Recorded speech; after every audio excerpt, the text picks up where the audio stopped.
So I definitely didn't want to use a second episode. I definitely am doing what I can to make certain that we get our second episode shot, recorded, and everything else because we missed out on having this conversation about Bree moving and whatnot. So and just the whole moving process in general. So like I'm trying to figure out a medium of what we discussed as well as some of these other things that have come up in the last couple of weeks with just being abroad. Like it's kind of weird. Like I said, I'm so curious to hear from you guys on what your experiences are living where you are, considering that some things, not all things, but some things in Colombia sometimes feels like people are really upset Yeah. about people are really upset about expats or like nomads and stuff like that. And just understanding how you guys are navigating between those things. And I don't I don't really live a life in Medellin that is very like I'm in the mix with a lot of the craziness and a lot of the stuff that goes on here. I don't live in Poblado. Um, I'm not really like too much of a partier anymore. Like, there's plenty of stuff that goes on that is really a lot of fun, but I don't really live in the places where if I was a person that didn't know anything about Medellin, I would live here first. And I know that in a lot of those places, excuse me, people's store processes are almost similar to how things are back in the States. No, we see a lot of people saying, "Oh, immigration," and people are taking the jobs, and the price of everything is going up because of my fellow man, not necessarily because of I would say the 1%. I always look at it and I'm like, they always put us in a position where the poor people are fighting over other poor people's resources, and to run that's orchestrating all of it is somebody that's way higher than all of us. And I saw something the other day on Twitter which was such a stark difference between what it is that I have seen versus what it is that I at least thought would have been the exact same scenario. A girl, she posted just having found what was considered for her dream home in Medellin, and realistically, she was faced with. There's a black girl. She was faced with a lot of animosity Mm. um, with a very simple post, not telling everybody to come, not telling everybody, they're going to find their dream home in Medellin, but just that she had found her Mhm. dream home. And the locals, whether they were local because they actually live here, locals from a sense of Colombians that happen to see that they may be living elsewhere, the response wasn't necessarily like a positive one. And the craziest situation happened because I have seen people of another tone say like the things that she was being vilified for, and she didn't say those things. One of the things that I've seen thrown around on the internet and people that live in the digital nomad lifestyle is essentially make money in U.S. dollars and spend in another currency. Now she didn't say those things. Yeah, she was faced with a complete amount of like ridiculous like animosity. Like it was just that's the only thing you can call it. And I was wondering, I was like, do other people because you always have to be a parent of not being a gentrifier or a colonizer, and we come from places where that's almost unfathomable for us because of what it is that you and I know as living in the United States is. However, we're not maybe viewed with the same lens. Mhm. Um, Other places, and I'm interested on how things are that when you guys moved there, the local people, the local Belizeans, the local Mexicans that were living there, how did they actually treat you? Now, don't get me wrong. Before we could be move on, I have not been encountered by anybody with any rude feelings towards me regarding me being here. My Spanish is it's okay. Am I fluent? No. but I definitely get out and try, and I do my best at speaking Spanish to people that I encounter, simply because I'm here and that is the local language. But I was just so kind of almost taken aback by it. Like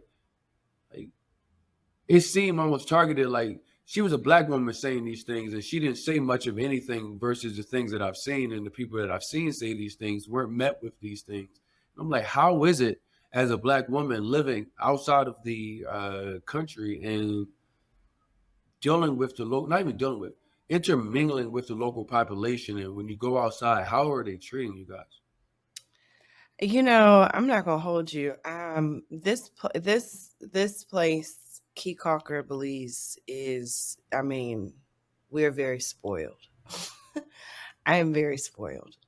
Um, Part of the reason why we moved here is because from the onset, just from like our honeymoon, where we were, only here for a weekend, like the vibe here is immaculate and it's incredibly welcoming. Um, almost almost too much to a certain extent, which I'll get into. But even when we came back, 2 years later and then came back for a month, like the locals were telling us to move, like the local community and like the restaurants where we kept frequenting and the connection, the friends that we made kept saying, like, go do it. Like, move here. Like, we'd love to have you. Like, we have schools, we have, excuse me, clinics, and we have all types of things. Like, your kids will love it, you guys will love it. Like, they were very, very, very encouraging.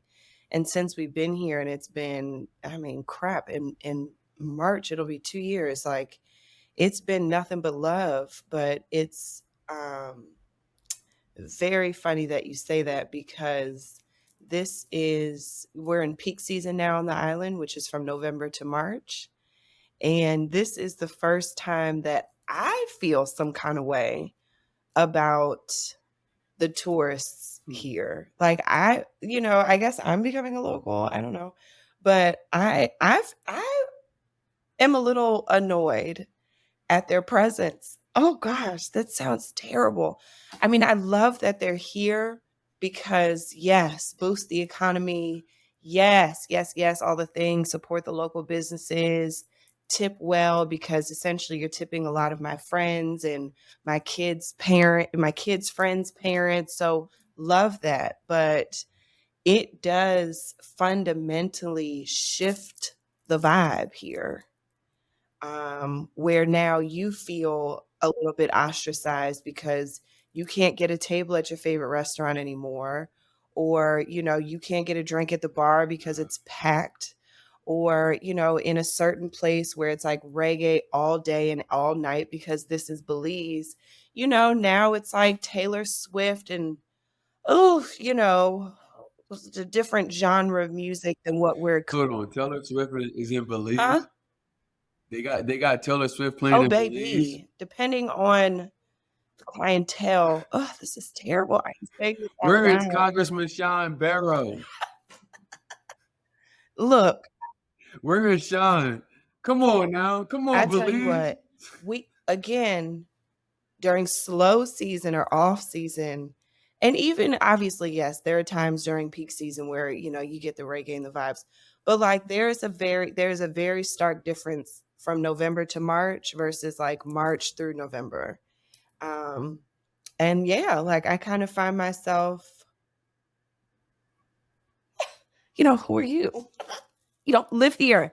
So, interesting. Like, it's not necessarily from the locals, because I think they've been gearing up for it. Like, they've been spending the summers like preparing their restaurants and preparing their hotels and thing like that. But even then, it's like I have expat friends who can't find a freaking place to live because they want a long-term situation, which may be a little bit less expensive traditionally, but you got all these tourists who are coming who are willing to pay exuberant amounts of money for a short-term stay. And so the people who lose are the very people who are here from January to December, and that is not fair. And so again, like, I have a little annoyances about that. But the local community here is very, very welcoming. And that's not just for the island. Like, Belizeans are notoriously friendly. But yeah, this is like my first peak season. Like, Ugh. Who are y'all? Like you like where did y'all get? Who told y'all about this place? And don't tell nobody. And it's messed up because it's like shit when you ask questions like, who told you about that place? Like, shit, I'm the one doing all this content. That's like Keith Cocker is so amazing. Oh my God. You I mean, did. You told them about this place. I have a very different following. Breathing all beautifully and I naturally, have a different following high from the vibrational. vast majority of the demographic of people who are here right now. Pero at the same time, you know, yeah, I do talk a lot about Belize. And I mean, there are a lot of Belize is coming up in the world, in the travel world. And we'd love to see it. But it does, there's a noticeable difference during peak season. I got Bree's testimony from straight from the Belizean pulpit on the other recording. So uh Jazz, talk to me. Tell me, you know, because Mexico is, I think, probably, I'm assuming, but it's probably more expensive than both Key Calker and Medellin for sure. That was another reason why I was like, Beach City. But I figure similar scenarios, it was people there that was before there is people there. I know you mentioned on the first episode moving there kind of like before the whole like pandemic kind of getting around. It seemed like what Tulum was before like the whole wave. But even when you got there, was it receptive? Were they waiting for you? Like not waiting for you, but were they open to you being there? And there wasn't like some sort of like go back home kind of scenario. I when I first got there, I think the community was very receptive to us. Not receptive, but open to us. Yes, open to us. Only because I think at that moment in time we brought different aspects that they were lacking from due to the, pandemic.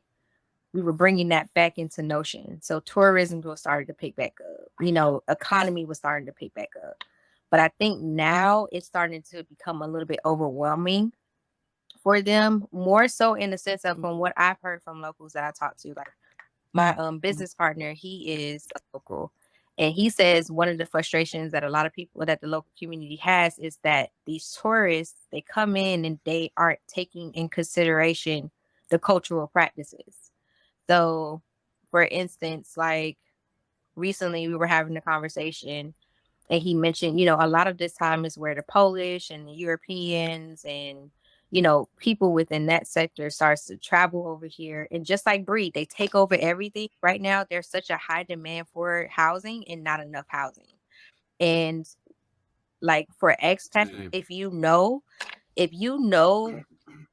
that you're going to be here for high season, it's best that you try to find something in the summer and just take Mhm. whatever you could take for the year just to get you through high season because the prices are like double and triple the price of what it is in the summer, which drives Mhm. everything up. Like everything from the food to the excursions to the experiences. What we once was paying $2-4 for is now $15-20 due to this fluctuation of travelers coming around the same time that Belize. This is our peak season. And so one thing that he did mention, he was just like, a lot of these tourists, we appreciate, of course, they love the fact that they're coming over here, spending their money and boosting the economy, but they're not taking into consideration practices. So, some European countries, they don't practice tipping their people. Mhm. For them, they're used to, that being included in the price. So a lot of these locals who are running these businesses or employees of these businesses, that a lot of them depend on their tips. Mhm. And with that practice, not with the Europeans not having that common practice, they're losing more than they're gaining. So yeah, we have this fluctuation of Mhm. people, but they're not understanding that tipping is a high cultural practice here. Even sometimes with, just Americans, with the inflation in America, what is double and triple this price for us as expats is like a great price for them. So though they may Mhm. not be going as hard as some other cultures, they're still a part of the problem. Um, Mhm. and so it's not that they want us to leave or they don't no longer want us there. They just want us to include their practices in include their culture and their practices in what we do on a daily basis. Um, I have had some locals be like, "Y'all can stop coming. We got enough. Mm. You know, go somewhere else." I I have ain't heard said that a that. few times. Like, this is great that you guys are coming, but at this point, y'all are flooding, and the demand for like housing is going crazy. Developers are coming over here buying up Mayan land and taking land, and the government is supporting it. It's starting to get a little bit crazy and convoluted very easily. Um, Mhm. but there some way, somehow there's a balance. You got people who support it, and then you got people who's like, y'all can stop coming, we good. The economy is straight. We can't keep up with the growth that's happening in our cities. Um, and then on top of that, they're not getting paid due to the fluctuation of things. Like, they're not getting pay increase because there are newcomers coming and things are raising prices. They're still getting paid their normal salaries, but they are doing triple and double the work. So I Yeah. think that's the only thing I've heard from locals as far as like their aspects on people expats in the high season travelers. Um, but I am curious to see on how this high season is going to come, because every year is something new. Like, you can tell when high season is here. Clubs are Oh louder, yeah. drinks are more expensive, the fancy cars come out. Like, you can tell when there are foreigners Mhm. in the building or in the city.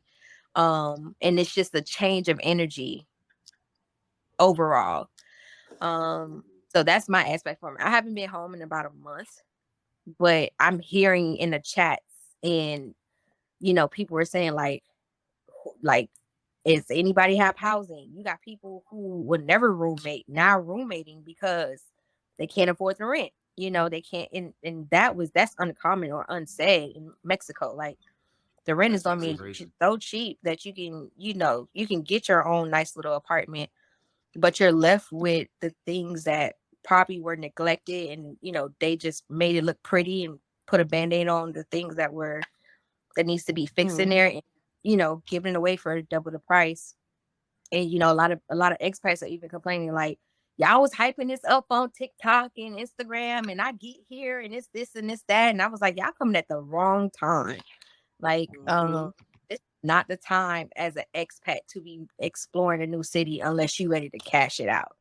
You're not going to get the full expat experience at all. So you get complaints from all over, from expats to travelers to locals. It's kind of like whatever basket you in, you kind of just basking in that for the next like 6 months until Yeah. it gets back to normal. Mhm. Yeah, I just re-upped on my lease because I'm like, man, I'm not about to get back out here in the housing market. That's insane.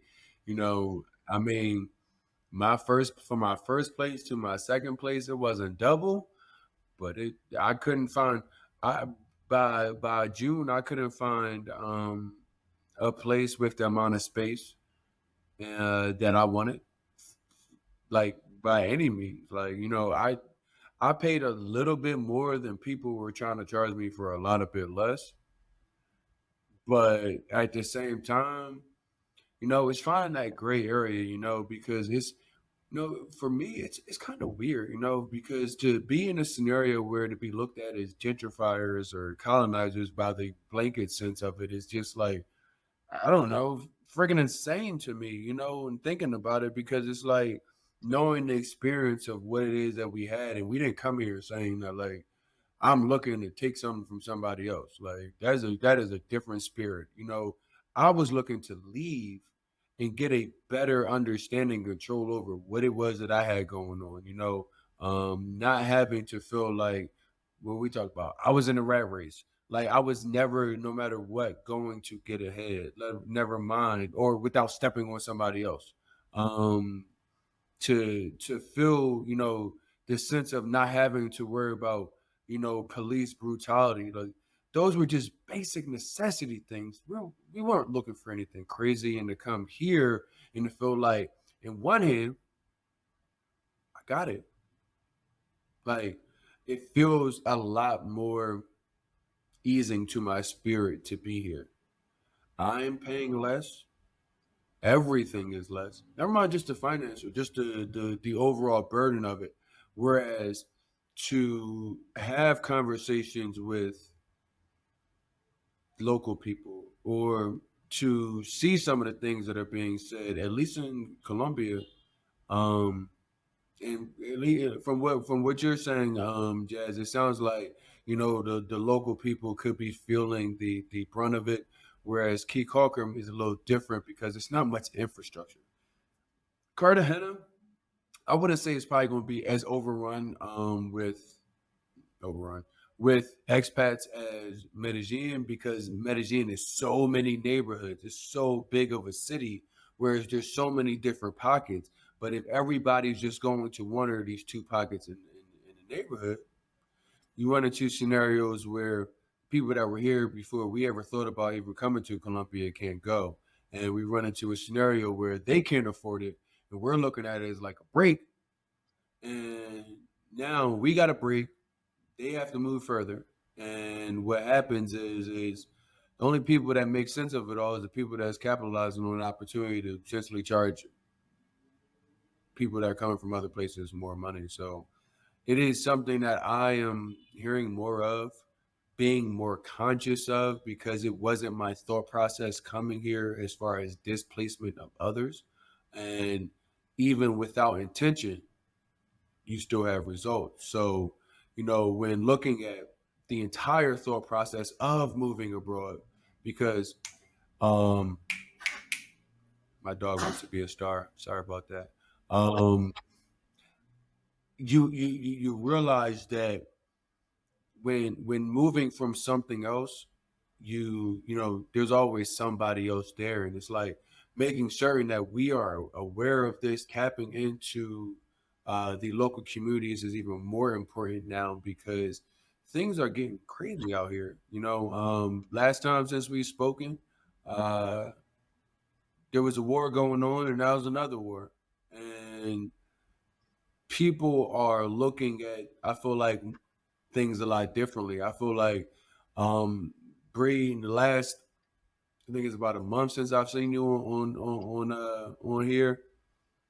I've probably met three or four other traveling families um that are doing these things, whether it's I already have my guys in Colombia, shout out to the Carters, but literally um they've tapped in with a whole nother family that's traveling and doing these things. And, it's whether you're out here by yourself as a person that's leaving, or you're out here with your family, or you're out here with your partner. It's all very conscientious to be aware of just intermingling in these different communities. You know what I mean? Um, when we talk about traveling, and I definitely want to bring that back because one of the biggest things that we all had to deal with, Bree, is moving out of the country, and you've had the unique opportunity to move an entire family not once out of the country, but the second time you guys were able to move in the country, and you were offline for a couple of days, and you know talking about that experience again, I think is really important because a lot of people are tapping into roots and routes and saying, okay, I've got a family, or it's just me and my girlfriend or my boyfriend, or it's just me by myself. And how do we go in and jump in and figure out how to do it? We talked about like getting into that experience of you leaving DC for the first time, what that looked like. I feel like that is something that is important to make certain that we highlight, as well as you, Jazz, just because you had a unique experience because you started in the pandemic, but then after the pandemic, you were like, oh, there's no way. So, Bree, tell me once again, how was both the experience of moving from DC with the kids the first time? Like, how did you do it? What did you look to get rid of? What did you look to keep? Because that's the whole process in itself. Mm-hmm. I love this question. I love answering this question because it was really it was transformational. And you know, I talk about this a lot on my platforms. Like you lead a certain life for however many years that you do it, and maybe it's very comfortable and familiar and easy. You've got your 9 to 5, you got your car, your apartment, your house, your group of friends, your city, you know, your vibe. But there's a part of you, particularly like, you know, I say in spiritual solitude, but when you're by yourself, where like your mind starts wandering to like much, much bigger opportunities. And for me and my husband, like we had been going along this trajectory of being, you know, a young black, you know, hardworking couple. And so we, you know, did all the things. We dated, we got our apartment, we got our engaged, we got married, we had our first son, we bought our house, we had our second son. We, you know, the house was in a black affluent part of the DMV, and it's like literally all we were missing was like a picket fence. Like we had the dog, we had the cat, we had the cars, you know, we had it all, some might say.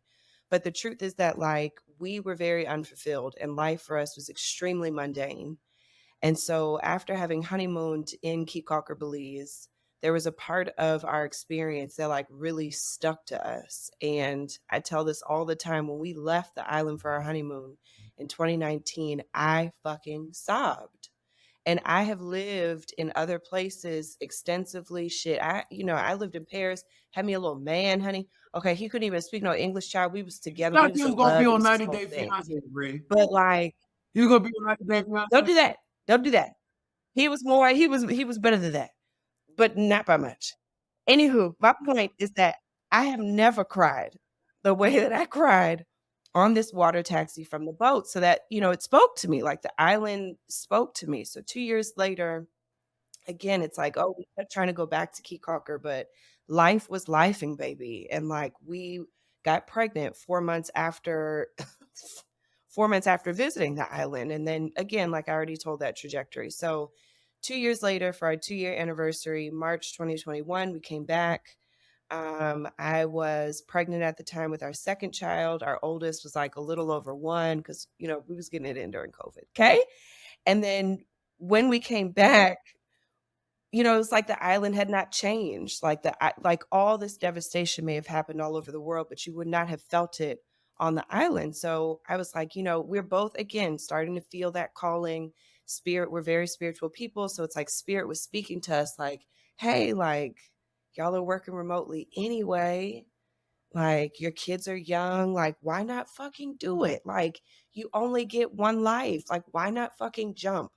And like, we don't believe in like, oh, if it doesn't work out, it either works out exactly how you wanted to or better than you ever expected. That's our motto. So we're like, all right, bet. We went home for a month, the month of April. We came back to the island for a month with Josiah. And like, from a mother's point of view, and I could have only seen this in bringing him to the island to, you know, witness firsthand, like, my baby came alive like at only 1 and some change, like he blossomed. And so seeing him run around the island barefoot and dance in the water and seeing how the island like poured into my child, you know, you can go, and that's an important point. You can go to places that are not necessarily conducive for children, you know, like you can go to places that are very turn up, very couple friendly, very like black woman friendly, retreat friendly, all the things, but like they may not be the most conducive to like raising children. But this island has always been. So after that, we said, you know, fuck it, we're gonna do it. And so it was a 10-month process. Yeah, 9 months. We got back May 30th. We moved March 17th, 2022. And that process was smooth, but kind of gruesome. And that's the part where people are like, yeah, no, I'm not going to do Mm-hmm. it because it was hard. Like, yes, we sold the house, it sold quickly. So we knew, okay, yes, we're doing the right thing. We had our baby super easy, 2 pushes, honey, out of there. Moved in with my mother. Again, like everything was just moving along very smoothly. But people's reaction to our commitment, to this move was was challenging to navigate because they didn't get it. And for a few months, I thought, well, maybe this is my opportunity to convince you of a decision that's between me and my family. And so that was just met with more hostility and disdain and resentment until we got to a point where, like, you have your life and I have mine. I'm a mother and a wife. I'm no longer your child. I'm no longer just your friend. I have a family for whom I need to show up for.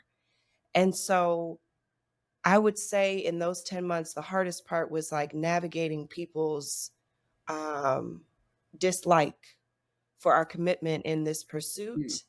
But shit, when it came to what did we take, what did we not take, we sold everything. We got rid of it all the furniture in that brand new house that we had literally under a year. We Can sold, I and if pause we before couldn't sell for it, we one thing? donated it. Because you said something that I think is going to be Yeah. important. Because I think anybody that is even considering this is going to be faced with that. Navigating other people's Mhm. dislike for what you're doing, for what's best for you and your family, Mhm. for what might be just best for you and your personal Mhm. square. You know, it's navigating that because Mhm. you grew up in a scenario where family may be important, but family, if it is important, those things could kind of like start to weigh on you a little bit. You know, am I doing the right thing? Oh You yeah. know, and Oh those yeah. things are like super like we gotta make certain that we talk about that because you're gonna be looked at as crazy. You're gonna be looked at like For what are you sure. doing? I mean, I went to Columbia. And I know Jazz was looked at crazy because she was by herself. Shit. You see what I mean? You I'm see what I'm sure saying? you did. So that's what I'm like. Let me pause on that because it don't matter if you got a family and you got a husband, you got kids, and you're like, cool, that's their family, they're gonna do that. You got a girlfriend or a boyfriend, they still going you by yourself, they're gonna look at you and say, what are you doing? Because you know what you're doing, this is the way that the world is going, and what you're doing is going this way. I'm saying, let me do what makes sense. Oh, baby. And then it's like, it's the I'm terrified, so let me do everything in my power to make you scared of pursuing your dreams. Because the thought of you pursuing your dreams, or just the mere thought of those dreams alone, are terrifying to me. And what's also deep is that there's some people who may have wanted to, who may still want to, but are so scared of the unknown, and so you pursuing your dreams triggers their inability and unwillingness to pursue their Crazy own. or And so that manifests in like really, I say ugly ways, but like it's kind of beautiful because ultimately the space between making the decision and getting on that plane is an excruciatingly transformational time. It's like it's one thing when you get here, you touch down in Mexico, Colombia, Belize, etc. It's one thing, right? Because it's like, oh shit, okay, now I'm here. But baby, the time between that decision and landing here is a wild process that so many are like, no, I'm not doing that. And so they see, the content, they see what's beautiful. And that's the thing. You've got some who are like scared and they say no. And you got some who look at it and they're scared. And so then they want to, they see it, but like they are hesitant. And that again manifests in kind of crazy, ugly, beautiful ways. But again, when it comes to like the stuff that we did or did not take, the most valuable things, the things with sentimental value, got packed up and shipped to Belize. So those were, you know, things from our wedding, things for our kids, paintings. Like we're really into art, so we had collected some pieces um, for the house, and so we had those shipped. But again, it is a shedding process. Part of that little, I don't know what we want to call that space you're in between the decision It's and a shedding landing, process. but You part got to of it get is rid a of so shedding much. process. You got to get rid of Yeah. physical and emotional And things it's that like, are like both of them have anchors to your oh, soul baby. that you don't even realize until it's time to like depart from them. To be honest with you, Oh, yeah. And it's like there are things, and then there are people who you want to bring with you. That spirit is like, oh, baby, this is not for them. This isn't for the little, throw pillows. And this isn't for the homegirls, homeboys, aunties, cousins either. And so it really is like we said, it's like a shedding process, a letting go of what had been for what will be. And yeah, I mean, I there's nothing, we've been back obviously several times. There's nothing when we go home that I feel like we're missing out on. There's nothing, even tangibly, things, because me and Amazon used to go together bad. real bad, right? Woo, we, No, woo, real bad, baby.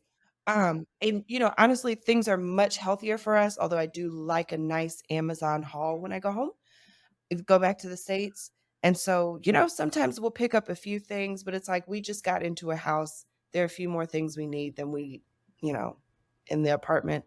So a few things we'll pick up, but the things that we let go of, there's no looking back. We haven't looked back. that's that's 100% real. I don't look at the rest of that No. stuff, and I think about it, and I'm like almost, I'm actually a little bit disgusted. And don't get me wrong, because I have not lived, and I feel like I'm actually closer to a year being out of the country than I am being not out of the country. However, I'm disgusted at like, myself. I mean, I can't do nothing about it, but it was just like Grace, RJ, grace, grace, grace. stuff Won't you just meant just? so much. Like things Grace. just meant so much. It was just Of like course it did. We lived in America. America is in rooted South in Florida, like capitalism. Mercedes, a dollar. They got the Literally. $1.25 store at the crib now. Like you can't even go in there with 4 quarters. Or the fact that we got these chicken wings. We went to Wingstop in Louisiana, child, because we was Lemon like, ooh, pepper, lemon pepper lemon pepper wings. Let me what? do it. Gross. They were massive, they were huge, and they were sitting in a pile of oil or God knows what. Okay. God knows what. Man, what And them and big I ass said to ones? myself, I'm like, damn, I used to order this shit. I used to order this shit at least once, twice. I don't want to say the frequency, but very often. It was often. Ain't no way. Ain't no way. It's wild though, because when we do go back, it's just like, how the hell did I do this every day? And it's mentally draining. It's mentally draining. I have a time limit when I come to the States. I Oh have yeah, a 2 time. weeks max. Are you close to it? Because I heard you when we first started this conversation. You've been there for a little minute. Oh, when I was all over the place though. I ain't stayed in one Okay, place. Yeah. all I right. went to Just Chicago, curious. Alabama, back to Miami, up to Atlanta. I went to Texas, Austin. I was like all over the place. I was a little travel bug. All right, But cool. just being Are you here, back like, in Mexico now? No, no, no. I'll be back in When Mexico you're in next Atlanta. week. Okay, okay. So I leave Thursday to head back to Miami for some business and family, and then I go back to Mexico after that. Okay. But I guess just to kind of give like my background on my story. I came with someone prior to this. Okay, let's start over. What it started off was me getting cussed out when I made a decision I was gonna leave. My original plan was to try to get into Colombia. That was the place that I wanted to go. I was like 10 toes down on it. And when I looked it up, I couldn't really figure out whether they were open or not. And the last thing I wanted to do was Well, take my coins and go over They there and were try to not. go there. And especially then, when you They got were not. people rooting against you. yeah. And so Right. Yeah, that was a good decision because they were not. yeah, Okay. I ended up figuring it out because when I went online, it didn't say anything about we're open for tourism or nothing. So the only place that I found that was close enough, because I was like, let me be safe. Let me not go too far that if I need to come Hmm. back, it ain't gonna cost me an arm and a leg, but it's close Mm-hmm. enough that if it don't work out, I can still come back to the States. So Mexico was definitely open for tourism. And so at this point in time, I was living with a friend. I was in on the rim of losing my house and my car, like just losing it all. I was working in a terrible bar, like getting paid some days, not getting paid some days. It was just really ghetto. It's a really ghetto lifestyle I was living. And then I decided, I was like, you know what, it would have started off with, I'm gonna go for 30 days and get my life together. You know how we hit these rock bottoms and then we get this like, we Love rock gotta bottom though. Oh, such a great together. place. And I was like, yeah, if I'm gonna do it, let me do it out of the country because I can't be locked up again. And this is right when they started to open back up. And Mhm. so I left the same day or Georgia opened back up, May 1st, Oh, wow. 2020. And prior to that, when I made the decision, I had, I was living with my friend's mom, but she was like a mother to me. Like she took me into her home, no questions about it, fed me, gave me shelter. Just she was just so motherly and so much love towards me that I just felt out of respect. I need to tell her where I'm going. And baby, I ain't never just heard her use so many cuss words in one sentence. Oh, But I was just like, but she was like, you go if you want to go. Go. Y'all don't really, she's oh No, like, yeah, not that's till you that's go. If always you at want the to end of a go, good cuss out. at the end of she's like, but you grown, do what go you do Yeah, want. but do what you want to do, baby. but I can't stop you. I understood her concern though. I was like, this is right after shutdown.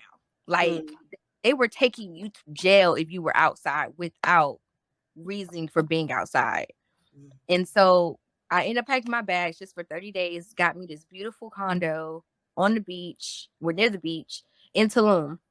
Stayed there for 30 days. I actually went with somebody. Now, this person I was living with, we had lived together for over a year. In 30 days, we couldn't stand each other. That was it. And so that cut me, like that relationship cut off abruptly. Like he went his way, The I went shedding I process. See. and it was a shock to me because not only was I in another country, I didn't know the language, I didn't know the culture, and I didn't have a support system that I had, Mm, always had for that year that I had been living with them. And so the adjustment within itself, the scary part that you were talking about, Bree, is in this moment, I was like, do I go home? Like, do I go back to the life that because I don't know what I'm doing here. I don't know what to do. I don't know how to do it. I don't know where to go, how to get things started. How do I get a house? Like, where do I live? I can't Airbnb for the rest of my life. And so right. you start to get all these negative, like, thoughts and questions in your mind that you don't have the answers to that can easily drive somebody who isn't strong willed back to the states of the foolishness. And hmm it was so many dynamics in that point in time that could have easily drawn me back to the states. It was the pandemic. Getting a job was hard at that time, because everybody was remote. And Hmm. so when it started to come back in, there were talks about going back into the office and things like that. And I didn't know a lot about remote jobs at that point in time, but I knew that there were opportunities out there, and I would apply, but I never would get anything hit. And so I really had to, like, it caused me to really dig into my bag. Like, Hmm. Jasmine, what are you good at? What is it that you can do that can provide a lifestyle for yourself to Hmm. help realize yourself? It really tested my independence and Hmm. my talent. And so, and like I said, I tell people all the time, moving out of the country is a beautiful lifestyle, but it's not for the weak. It is not for the weak. Period. This shit gets lonely sometimes. I know y'all got booze and babes. I'm the only single one on here. So I'm just doing a little shout out. If you single, I'm here. Okay. Somebody go to Playa del Carmen. they got real cheap flights out there. Get you a $19 spiritual. You know what I'm saying? Daz is, she said, "Come on through." She gonna get you to get some real tacos. Like, like I'm here. I'm just not gonna come back to the States. That's the requirement. Keep it moving. But Yeah. keep it moving, crowd. moving. But it's I tell people all the time, it is not for the weak. You have to be strong. You have to be planted because you're gonna have the influence. My mom, it took me so long to tell my mother, her birth mother. It took me so long to tell her because I knew she was in out moving out of. And my mom had a big worry for me because I have an autoimmune disease. She was like, "How you gonna care for yourself? Well, do you know their medical system?" And it was so forth and so on. And even when Bree, you were talking about people projecting their own negativity or their own lack of onto you, I was getting a lot of that from my family. Mhm. Um, and it took a while for my family to actually accept this is her life now. This is her lifestyle. And when they finally accepted it, my my family is like overjoyed to talk about my baby live in Mexico and she does this and she does that. But before it was like, are you crazy? You got responsibilities back here. You need to be an adult. You're being childish. And I was like, I'm just trying to live my life. And for so Mhm. long, I was one of those people who wanted to, but was too scared to or didn't know how to. I wanted to live out of the country. I've always wanted to see what it was like to live out of the country. I daydreamed about it. I thought about it, but I never knew I would have never thought that the way I did it is the way that it would actually happen. And Mhm. even now, I'm 4 years deep. I've been in Mexico for 4 years now. And I still get those moments of loneliness. Do I go back home for a little while? Like not nothing would motivate me to actually do it. It's just thoughts. But Yeah. it's just the thought of having, dating is a little bit harder when you come out of the country. Baby, I'm gonna tell y'all. It's a little bit harder. You got a little bit more competition. You think you got competition in the States, baby. You got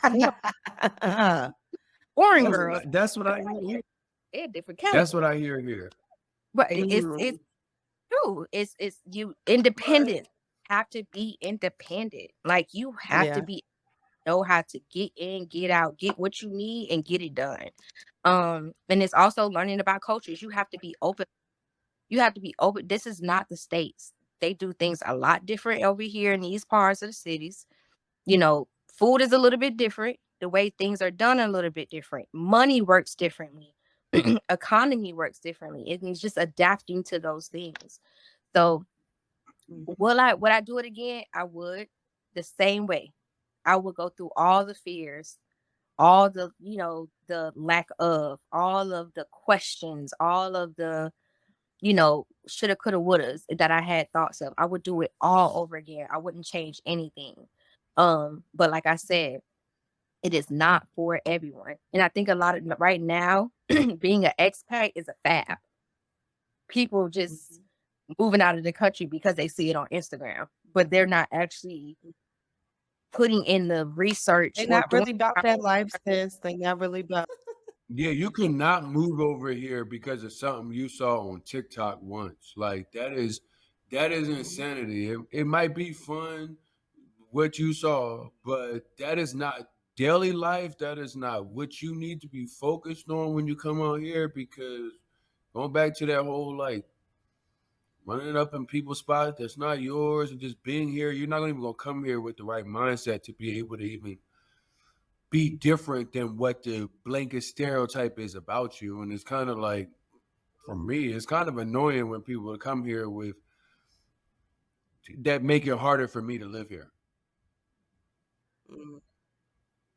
Because some people make it real hard for you to live here, and it's like you got to shed all of the things that they done dragged through the mud and the quicksand all the way and through the whole Atlantic Ocean to get all the way at least to Colombia to do the same stuff that you could have just stayed at home and did. And it's just like this is their representation of us. And me being chill and quiet and calm is not as loud as ignorance, abrasiveness, brashness, litter, even just littering, like just throwing stuff on the ground. Like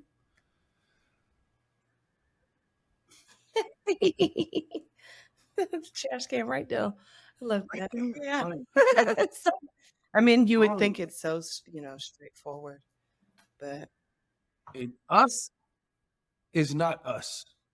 Us is not us. And that is a big thing for all the black people that's watching this. Us is not us.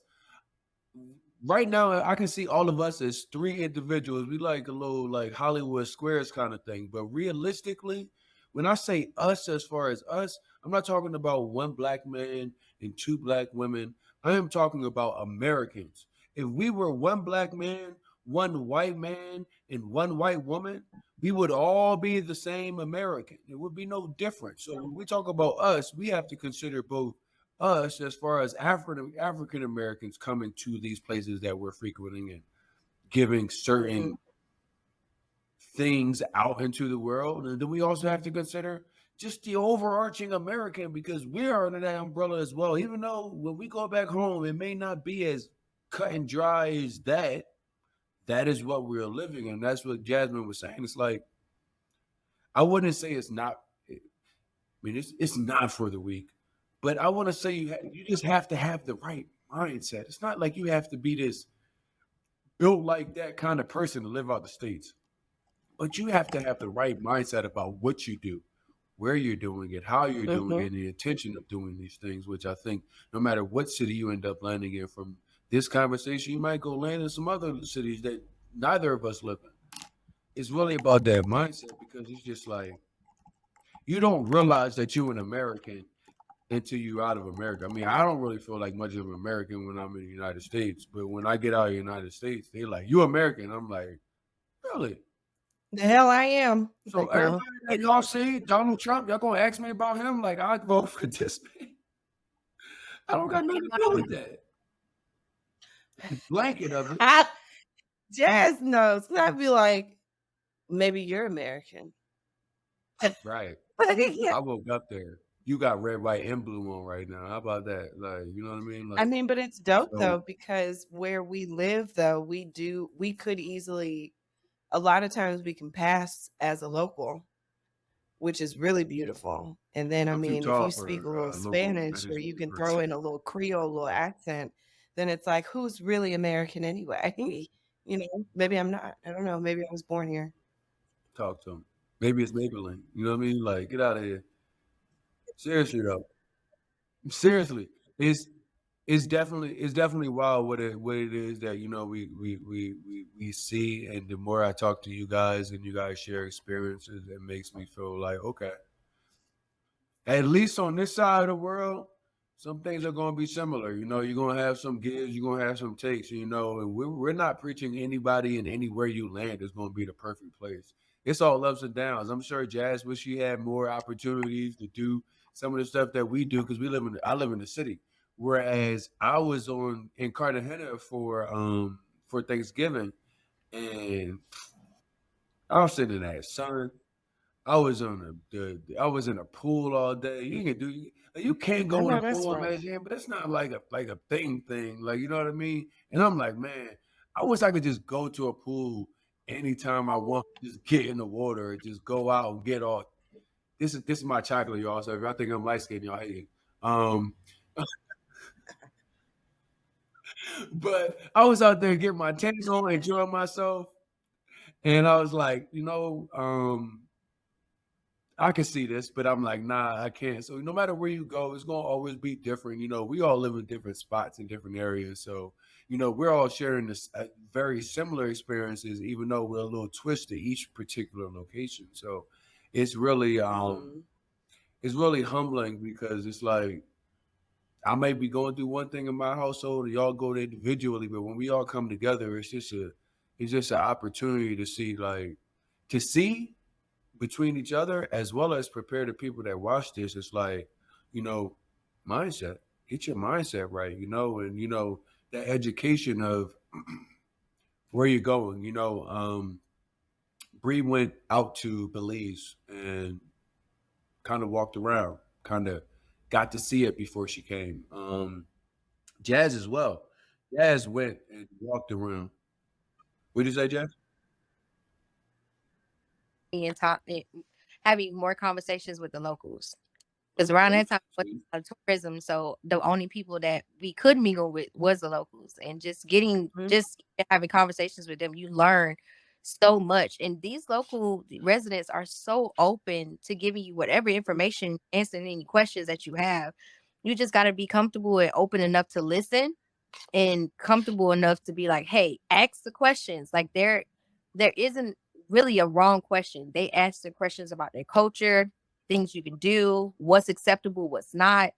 You know, Hmm. if that I can say that for Mexico. Like the Mexicans are just very welcoming and open and welcoming people. Like I haven't had I trust them more than I trust the people in the States. Like to be crazy about as crazy as it sound, like I would hang with a local at 1 o'clock in the morning drinking a beer, talking about Period.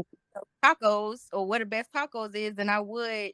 hanging out with a stranger on a date, you know, something like In that. Like DC, yeah. Mm-mm, mm-mm. it's just it's such a welcoming culture. Like it's so But it's also it's, so to your point, sis, it's also really important because every time I go back to the States, and we just got back last Friday from being in the States for 2 weeks, I realized that one thing I hate about going back to America that I had never even known was a truth about life there was how guarded everybody is. Like you Mm-mm. can go from your house to the grocery store to the mall to a restaurant and back to your house, and the only conversations you have are transactional. Like that's it. Like there's no like genuine connection because we come from an individualist culture. And so it can be very challenging to encourage people to be open to connecting with total strangers when they come from a place where connecting with strangers is literally dangerous and could cost you your life. Particularly, and in addition to that, you've been told, and I say this specifically about Mexicans, because my first trip to Mexico is when I kind of realized like, oh, so they're just like lying to us in America. Like I had been told Mexico was so dangerous and the cartel, this and that, and the drug lords and the, mules and the sneaking under the goddamn fence. Like I had heard a gamut. And when I went there, I was like, oh, wait. So y'all are full of shit. Now, that does not mean to say that like none of those things Doesn't exist in happen. Mexico. They do.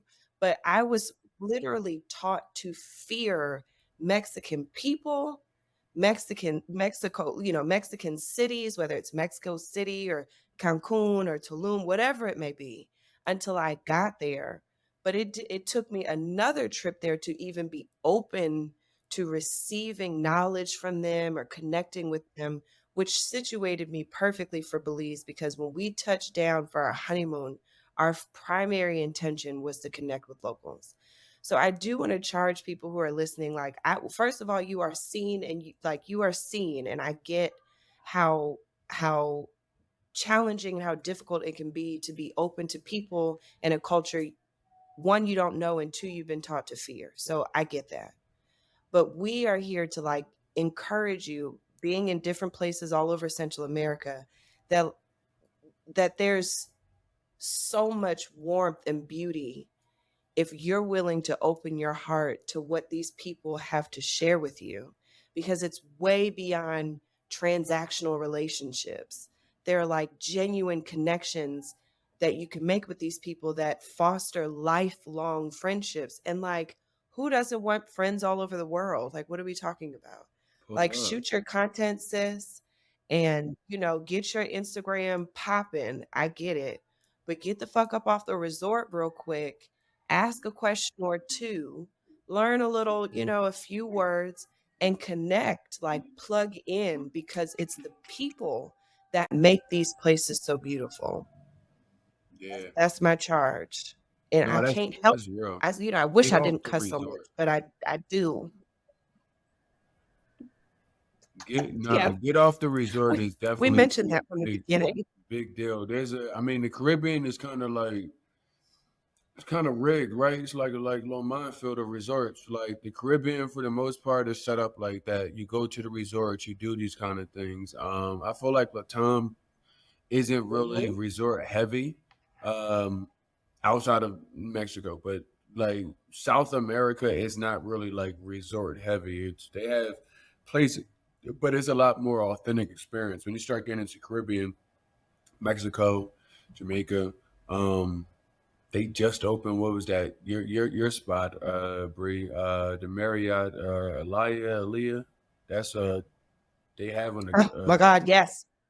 yeah, I know, I know. I remember that what you call and I was like, ah, yes. I was looking at that resort, but it's like, you go to those resorts, but the stark difference between what you experience and what you know of the island and Belize, then versus what you saw when you were there. It might have been like peaceful and everything, but at the same time, it was like this isn't real life. And you talk to the people that actually work at No, those right. resorts, and you're paying top tier prices. 4 days, 3 nights. I book travels. It might be $800 a person, $1,500 a person, $2,500 a person, depending on where you are. Right. And the people that are there are being paid in local wages. You're not being paid based off of how much thousands of dollars that you spend to be dressed in all white and linens, like Frankie Beverly and Maze at the same time. Ooh, we love a nice all white, baby. We love a nice all white. I do like a nice little all white, but yeah, you're right. You get the opportunity to do some of these things that are off the resort or just in land with local people, and you get a different appreciation of what it is. Bree, you said that right. Like the people are what make the country beautiful. Like Period. Because it's like, I get it. Like, you want to come for the content and the weather, but baby, like, you can get the same weather in Miami and Southern California, like, for a lot, for a lot cheaper too. Like, what are we talking about? So my thing is like, if you are going to get on a plane and pay money and get a passport stamp to come to a I say to a culture, that's what it is though, to another country, like, come for the weather for sure, but understand that like that weather you could get back in the United States of America. So the biggest difference is the culture, potentially the language, and the people. And so, again, encouraging people who have been taught to be guarded is a challenge. But I think if you're open enough to see another country, then you're open enough to get to know the people. And start one small. thing I always, charge people with too, because, I like a nice resort too, shit, any day. But I always find at least two people who I ask, like, where they go for food. And I mean, two people who work there, like, so like Belizeans is where I am now. And I ask Mhm. them like where they go to turn up. So if it's like a Friday night, I'm on the resort, I'm at the bar, I'm gonna be like, sis, right? Like my little bartender, I'll be like, girl, where you going tonight? Okay. Damn all this. It's cute. But yeah, where are you going tonight? And what's so beautiful, again, because they're super open, they will tell you. They will tell you where they're going. Or I'll be like, "Where do you like to eat? Where do you eat? Like, where do you go for lunch?" Because those are usually like less formal places than dinner. And again, they will tell you, and you can get an experience of a lifetime doing that. Yeah, I do the same thing, Bree. Anytime I go on a resort, it's more so that I do it for the comfort of others that I'm traveling with. But baby, I'm Mhm. getting off that resort. I'm getting off Period. that resort. I'm going to somebody club, somebody street food, somebody Yeah. local restaurant, somewhere. We getting off this Mhm. resort. So Mhm. yeah, I agree with you. I think that I would love that. I know it's all about capitalism with these all inclusives, but it would be amazing if they offered local experiences as it excursions, just so Yes. people can see what these countries have to offer because they have such deeply rooted cultural experiences that so many people miss out on. Mhm. Um and you think that I know a lot of people was like, well, I wouldn't be really interested in it. Don't knock it till you try it. Like, do not knock it till you try it. I went to Belize once and did a cooking class. I had my Mm. first like exotic meal. I had iguana, y'all, in Belize, and it was delicious. It was Look delicious. at his face. Oh my But goodness. tell y'all, it tastes like chicken. All black people we think everything tastes like chicken because it does. But it wasn't like, That don't get me reference. wrong, it wasn't a slab of iguana. It was shredded. Nah, it was, it was shredded iguana. But it was great, y'all. Explore. Don't knock it till you try. You see, knock And it you till you know what? try. And I wouldn't. But it's like I had a whole iguana like on my balcony this afternoon, and just be like, damn, I This be getting lunch just emotional. I left. be getting Your lunch left. attached. He might have a name tomorrow. Shit. I was in the pool at the resort. I was at the resort in Cartagena, and I seen a iguana walk up to the pool, and I was like, "What's this iguana about to do?" Anybody knows me knows I don't be doing the wildlife stuff. Steve Irwin, like no, no, no, no. So I'm in the corner of the pool looking at the iguana, and then the iguana get in the pool. So I immediately get my black ass out of this pool. The iguana in the pool just swimming and stuff. Bro, this mug literally come out the pool, pull himself out the pool, get up, shake himself off, and keep walking. I'm like, Went on about his day. See, your goals, ass should have been a goals. taco if you was at Jasmine House. I would have made it for him. Like, come on in. Come on. What you put on that besides adobo? Like, get out of here. Some paprika or something. They got the man. Look at him, some paprika, Smoky some garlic. I don't even. smokiness. Do we even know what paprika tastes like? Do we know the purpose of paprika? I just think black. It go on top of deviled eggs. Final answer. That's all Yeah. you know. That's all you know. Paprika go on top Yeah, of deviled eggs. it Final adds answer. like a little crust, right? It adds a little color to the crust of Yeah. chicken or little smokiness. chow. Yeah, it's a lot of stuff here in Cartagena in Colombia that I'm not eating. It was good to go to Cartagena because I got to eat seafood. So for Thanksgiving, I had like lobster and like fish and mussels and bunch of shrimp and coconut rice. Colombia is weird. Well, it's not weird, but it's good because you can go to each individual city, and these individual cities got like their own thing. Like you don't go to the coast and eat steak, or you're not gonna get the bandeja paisa in Cartagena. You're gonna get that in Medellin. So I picked out there, but they have this soup in here that is popular in Medellin called mondongo. It's tripe. Y'all familiar with tripe? That sounds very intense. What is that? That is, I believe, and somebody might be in the comments tearing my ass up, but I believe it is cow stomach. It is.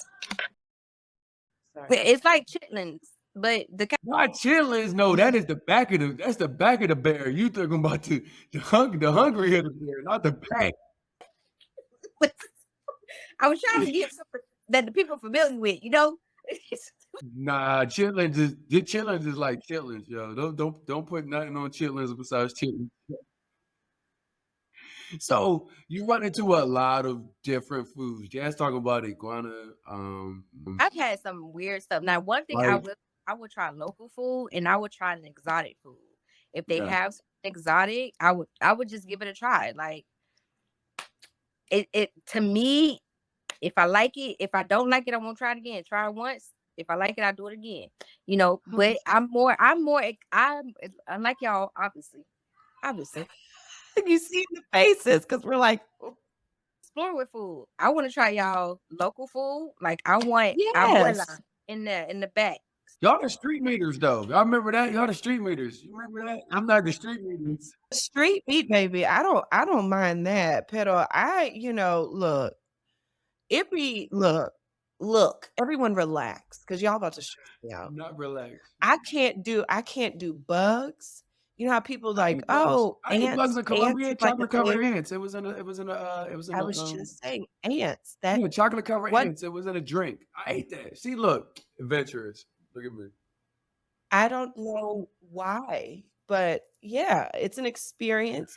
But like roaches, when they cow balls and shit like that, it's just Rocky takes Mountain things to the next oysters. level. Yeah, and I'm not eating nobody's none of that stuff. That ain't gonna happen.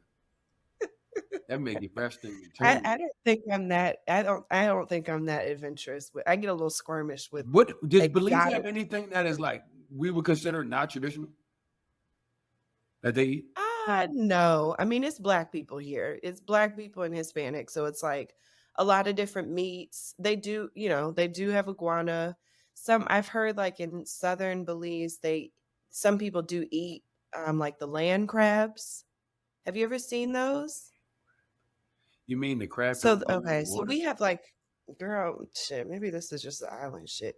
We have like the crabs in the sea, in the ocean, and then at night we have land crabs that come up out of the ground, and you'll see them like walking across the street, and they're huge. It's actually what they taste like.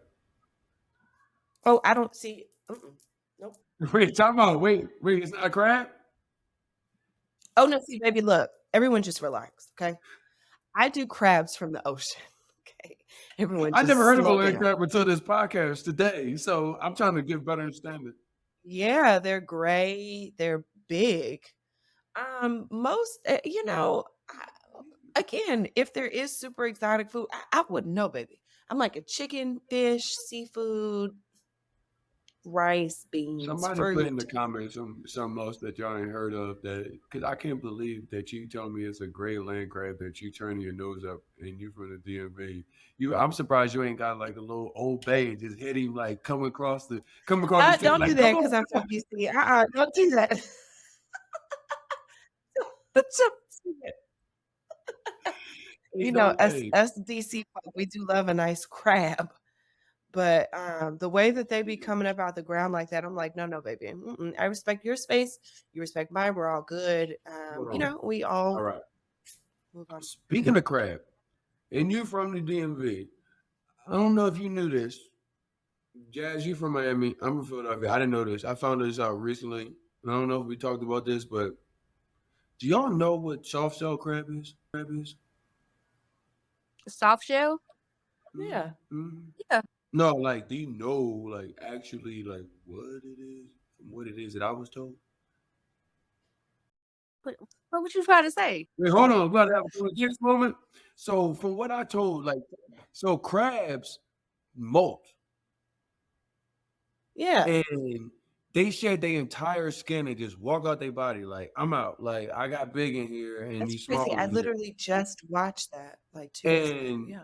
soft shell crab is they body like they like carcass, like not the dead. It's not dead. It's just gone. Like, did y'all know that? You knew that? Is that like a DMV trade secret? Wait. Did you know that, Bree? I didn't know that, but they're delicious. They're great and garlic butter. Nah, I ain't know that it Now, was a see, I'm jacket. not really I'm not a soft shell Wait, crab hold on. type No, no, girl. Okay. no. I You like to told me have you my knew what it shit was. Now you back hard yourself and up. red. I like to stick my little finger, pull it apart. Don't be backing up from it.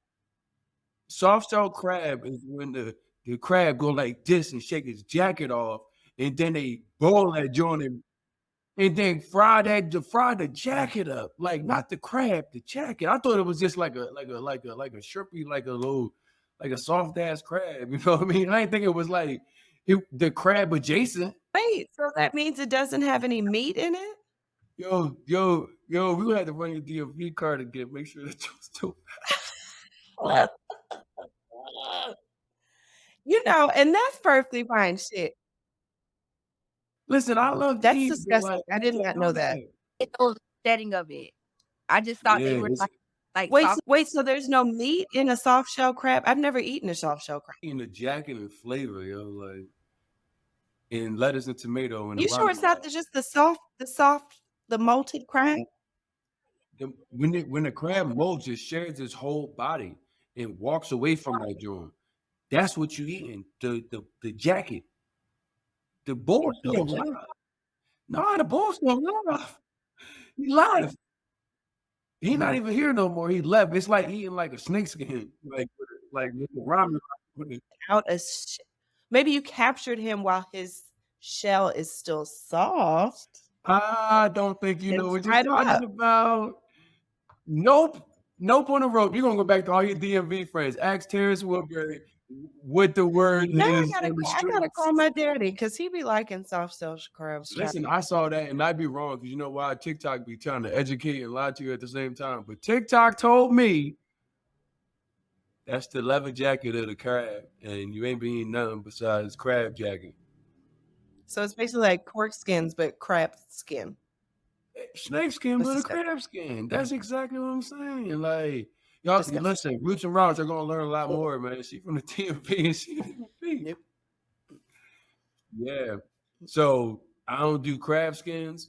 I don't do tripe. That's not gonna be for Land me. crabs. Yeah, I land am from crabs. Washington, D.C. I like a steamed Maryland blue crab that turns red with a little Old Bay and garlic butter, baby. And No. I can do a dozen. I can do a dozen have with a little a little chilled white wine, and I'm good. A little French fry, maybe a little shrimp. I don't get into all them whole And crabs no that's, more because I that's how learned I better. get down And 4th of July. crabs crabs don't have any mustard in them. I will let everybody on this podcast know that if you are a person that believes that crabs are born Blasphemy. with stone ground mustard in them, you are been mistaken. They were like, "That's the mustard, That's the what they yellow is the that's what they mustard." call the girl. That's how daddy taught She me to not eat from the up guts. north, 'Cause he so was she like, "It's don't know mustard." how they be lying to you and tell you these things. It's like they just give you stuff in the north that you be like, "What's this?" He be like, "It's mustard," and you just be like, "All right, that's cool." Yeah, that's exactly yeah, it's fine. I mean, What does that do huh? for You know what scrapple is, Jasmine? scrapple? Yeah, I know you know because you're from the north. But I'm trying to tell you, most people don't eat like this, and that's why I get. It's so funny because I don't go around the world eating of some crazy stuff, but I grew up eating some crazy stuff at the same time. So it's always funny. That's like iguana. I'm like, I know what scrapple tastes like. I want to eat it on a daily basis by any means. Dang. You are an old man. Oh yeah, I am an OG. I am definitely walking in my destiny. What's scrapple? Tell her what's Scrapple was remember when they cut the chitlins out, they cut the ham off. What else they cut? They cut the foot off. They cut everything off that joint. Then they were like, "What's left?" They make scrapple out of that. Oh, y'all Mhm. call it scrapple. We call it sauce. No, salsa and scrapple is two different things. I know what salsa is.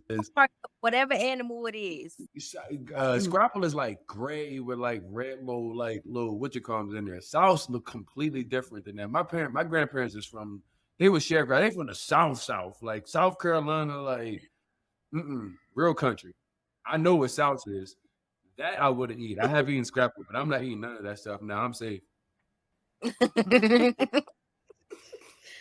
Or less. Nah, but you will run out into a scenario traveling across the world. You're gonna run into a lot of different flavors, a lot of different um foods. I know. Let me ask y'all, both of y'all probably do y'all run into because y'all on the water just mainly seafood items, seafood dishes, and things of that nature?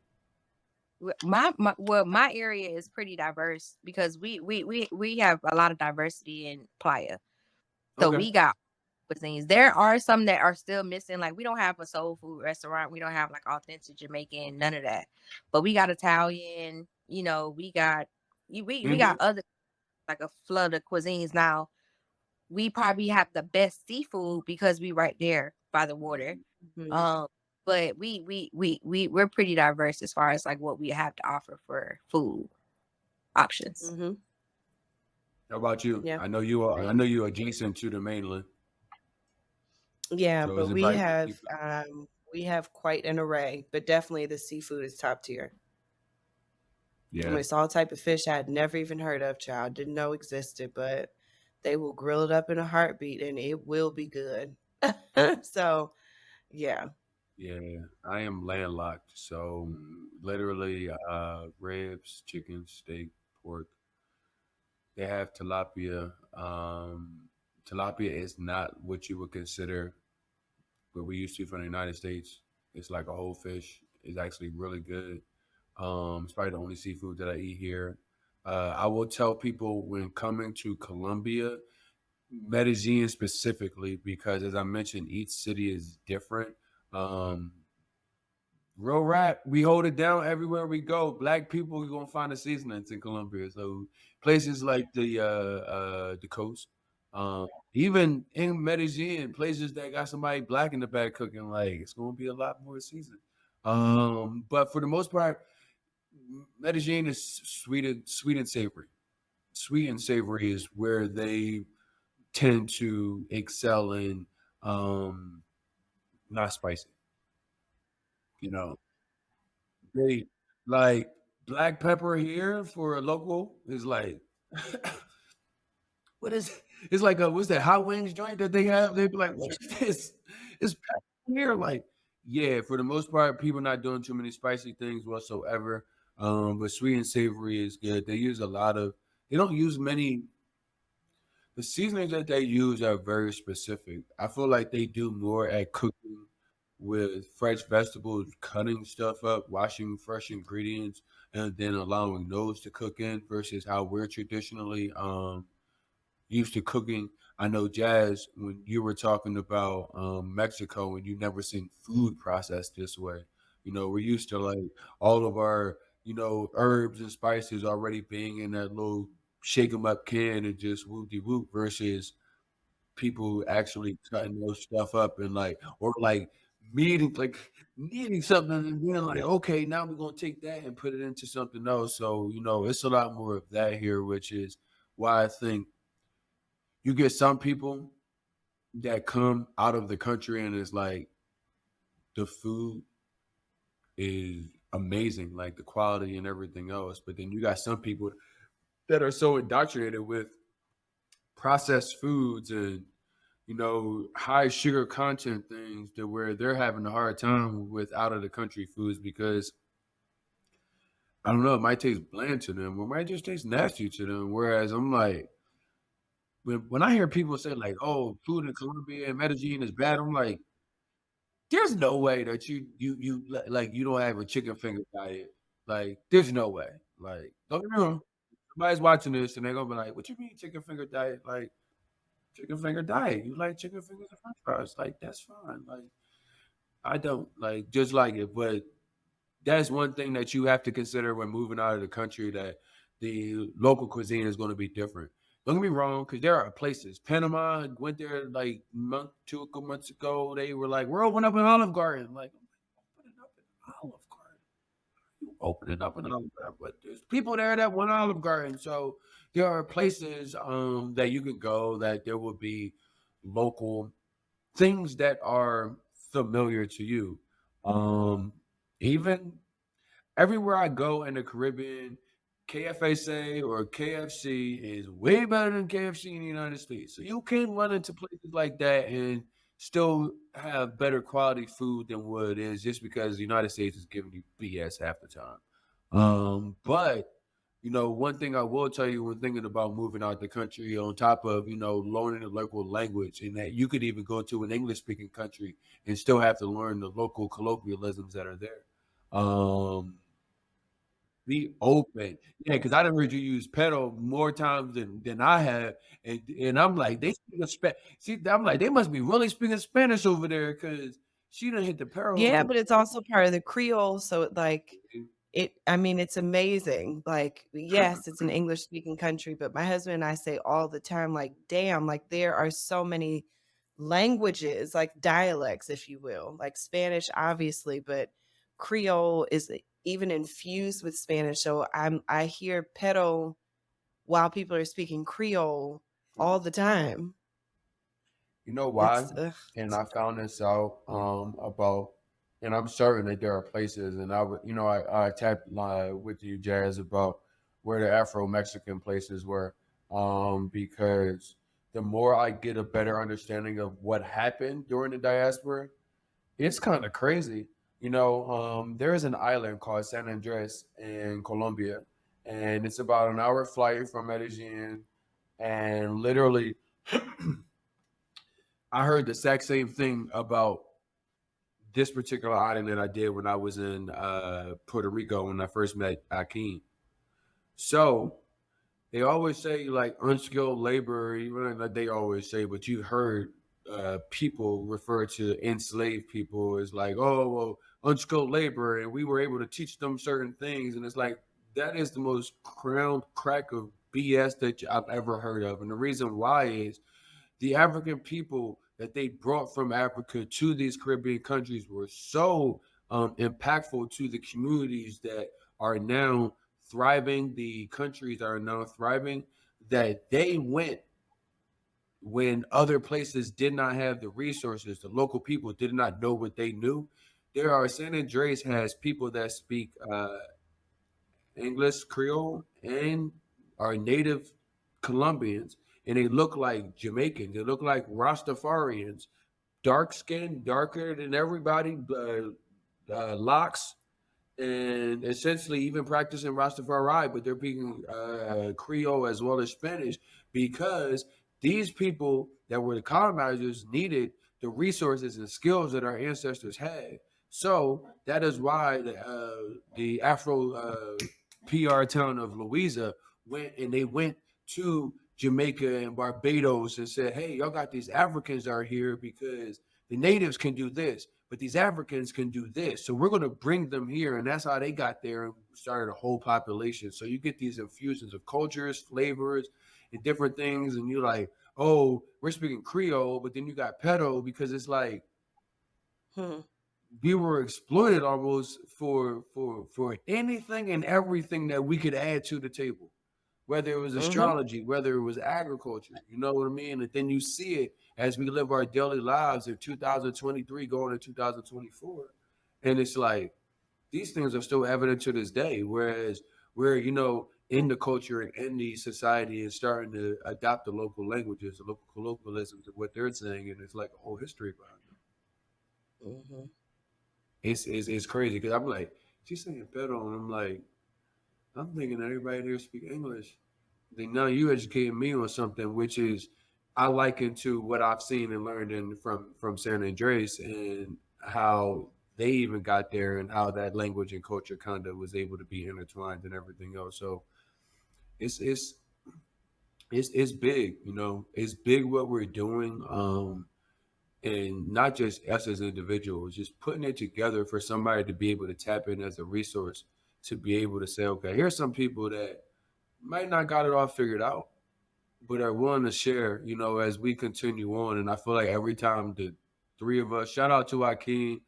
Akeem was man got jet lag, man. He is overslept. He just got back from I think Morocco, taking the group out there, so he's still trying to catch up with life. So you guys will see him. I'll probably tap in at him on here for some way somehow with the editing magic. But definitely it's just a weird scenario how everybody has complete different lifestyles as far as where we live at, but we're all like experiencing the same things just completely differently. Um, Mm-hmm. I know one thing that was important, and I think that all of us we kind of talked about this before we got recording, um, but I think it's important to speak about this because as you go, you're going to jump into Facebook groups. I know we talked about that, kind of figuring out where to go. I met Akeem before I went to Colombia. Even moved to Colombia because I knew he was living out here. So Facebook groups are really important. There's a lot of Black insert X, Black in Belize, Black in Mexico, Black in Colombia, Black in Morocco, melanated something, get creative on Facebook, but there's a community of people here, and that's important because safety when you get to these places, whether you come with your partner, whether you come with your family, whether you go by yourself, there are people here that are not putting you in a position where you have to reinvent the wheel. So tapping into those little communities, I think I can't remember which one of you guys, Bree or Jazz, was like, if your name is Empress so and so, but your real name is Tamika, like maybe somebody in the group chat should know your name in case something happens to you, or hey, anybody seen Tamika or Empress in a while? At least somebody knows where to find her to reach out to because those things are important. We got on here recently here in Medellin, there was a tragic incident, and I bring this up because you're coming here for resources, and not everything hits the airwaves, but it was something that was so important. And even if you're coming here to live or just traveling in general, go somewhere for a weekend out the country. Just you never know what's happening. And a lot of times you compartmentalize things and saying, "Oh, we're going to Bali, we're going to Dubai, we're going to go AT van, we're going to go skydiving, we're going to jump off a cenote, we're going to do all this fun stuff." And you have insurance, and it's medical insurance in the United States. And there was a very tragic accident with one of our brothers, two brothers from the AUC. Um, a freak accident happened, and they were hospitalized. Something that could have happened to anybody. And it's really important to be able to share information that will keep all of us safe as we go to no matter where we go.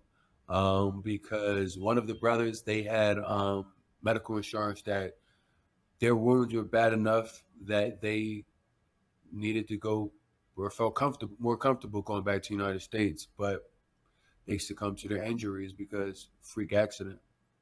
The other one lived and was not as bad.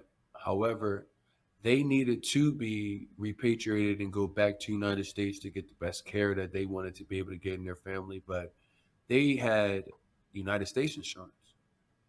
They did not have international insurance. It's about $60 a month. You could get it just for the time frame that you're traveling, but I think it's really important because we go, whether it's you're going with your family and you're just chilling and we're just vibing, relaxing, or you're going with your friends and it's just a matter of we're going to do all this fun stuff. It's important because we all talked about kind of what we got, the reaction when we decided to go move. Some people was giving us four-letter words. Some people was calling us crazy. Um, but the best thing you can do for yourself and the people that you're, moving around with is protect yourself. So, I'd be remiss, one, not to say rest in peace to both of those brothers, but two, not to bring that information to you guys and put it in a way where it's real. It's we're all young, and young is all relative. Anything can happen at any time, but making certain that you're covered. There are 1,000 insurances, international insurances. I'm not going to plug anybody because I don't work for anybody.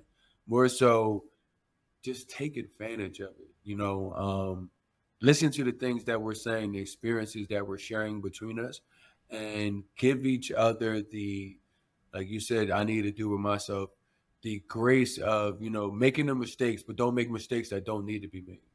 Um, and that is my piece on that one. It was just something that was weighing on my heart because I felt so bad. It was such a tragic scenario. Anybody could have had that happen, but a lot of people don't know about that and think, "Oh, I'm covered. I got insurance through my job. I have insurance through this." But international insurance is completely different. Travel insurance. I got travel insurance. Okay, cool. You missed your flight. You gonna rebook you for no problem. They lost all your bags. They give you $5,000 for your bags. That is not your body. Your body is where it is that you carry around wherever you go. So, making sure that everybody knew that was one of the things that I wanted to touch base with. When you come back to Cali? Good question. It probably won't be until March or April. Oh, that is a minute. Yeah. I need a break, man. I damn near burnt myself out in Cali. Really? Columbia, Cali? Like, now let me ask you because I know it's a community down there, and I know there's people. Are they more like transients, or are they kind of like there? Not transients. That's a good question. It's more so you get a lot of people. It's not a large community, so you have your group of educators who are kind of semi-permanent. There's like one guy, Mark. He lives there. He's not going anywhere. But then you get groups of educators who come through on contracts, so they might be there for a couple of years. So, but then you have your people who just want to. You have your digital nomads, people who want to just spend a month or 2 or 3 at a time, and then you have your people who are just passing through for the week or for the weekend. Got it. So it's not. It's not. It's a small community. It's a very small community, but I like it. I think that's probably the reason I like it is because it's small. Everybody is pretty relatively close, and it's not. It's everything is organic. Everything is pretty much when you hang out with people, when you meet people, you meet people. Yeah. If people invite you over to the house, it's because they like you. When we get together and we fellowship, it's not because we hired a tour guide or we had to hire anybody or anything like that. Yeah. So you got burned out with the smallness of the community? No, with all of the work, for me, it was work. I was always there, engaged with the community and the local government trying to promote tourism. Mm-hmm. So now it became even now I'm not there and I get calls like almost every day. Are you here? I had somebody who wants to meet you. Let's do this, let's do that. Or are you, people just assuming that I'm there and they're like, hey, let's go here, let's go there. And I'm like, nah, I'm glad I didn't go because I needed rest. I did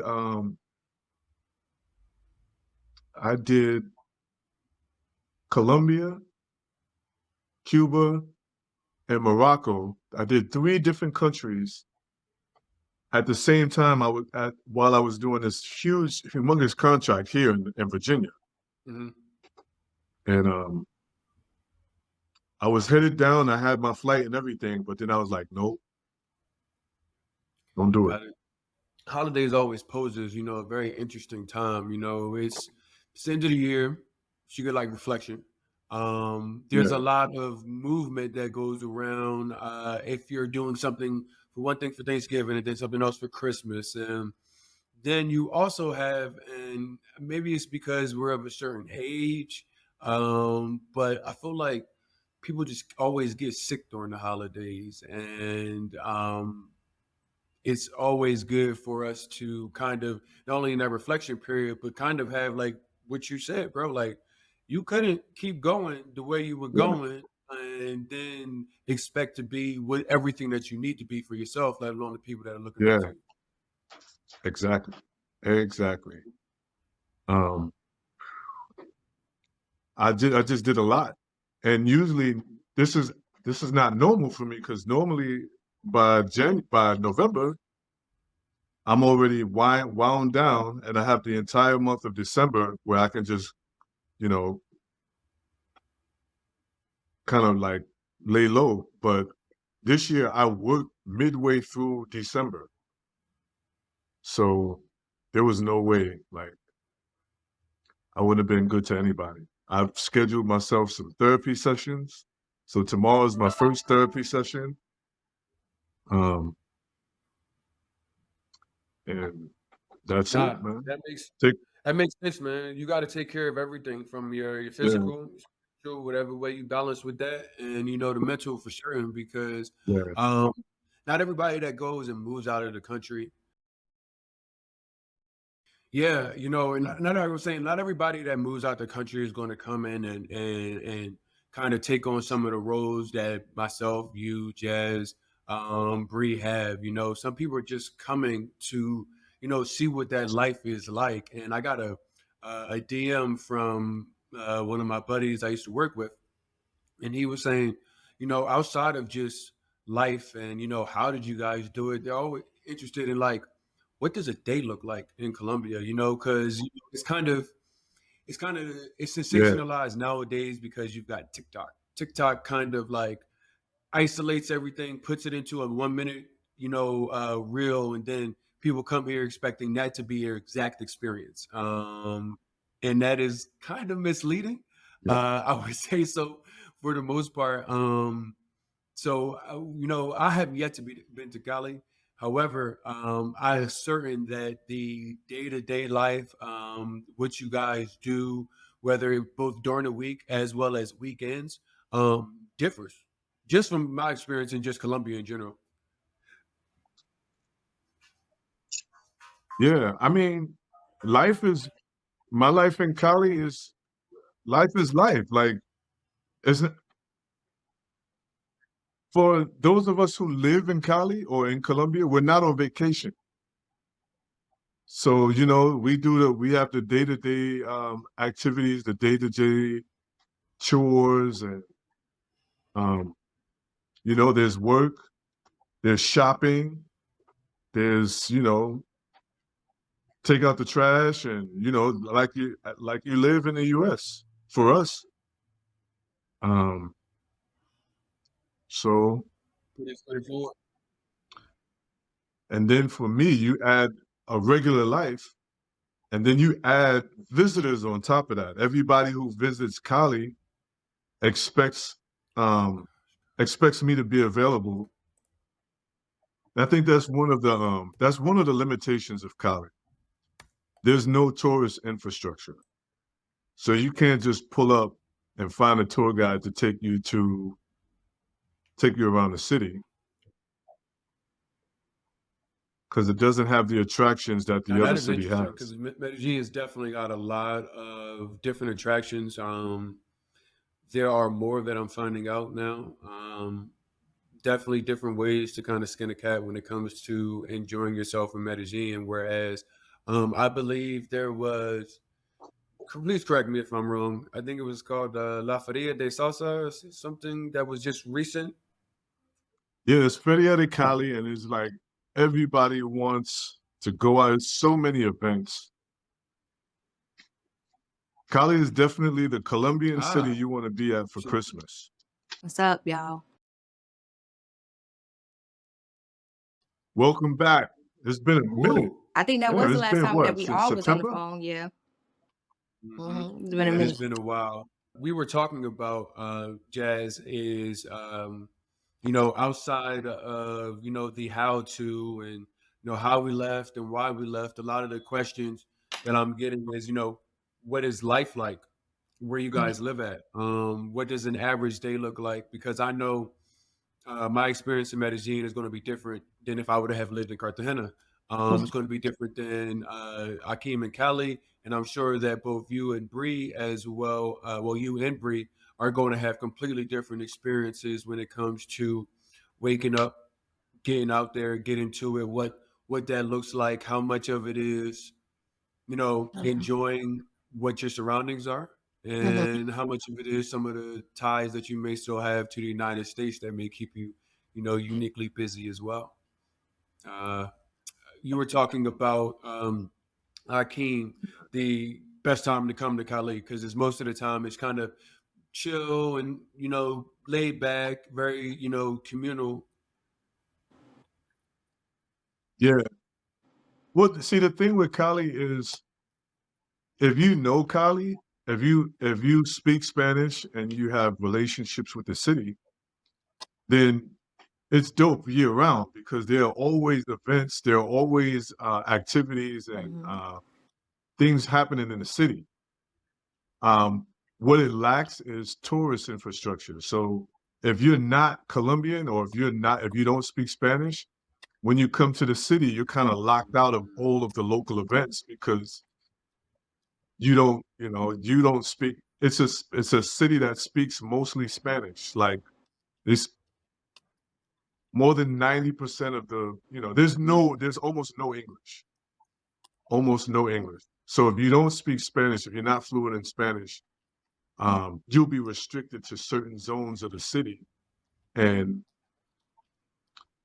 it's just not, it wouldn't be a great experience because there's no black tourist infrastructure. So you can't just call a guide and be like, hey, you know, is this tour available? No, it's not that kind of city. But if you are fluent in Spanish and you do have connections in the city, you can easily, like, there are always events. The local black communities always have events. So, there's always something great happening, something culturally great happening in the city. But it's not like Medellin where you have a Comuna 13 or Comuna 13, or you have places where there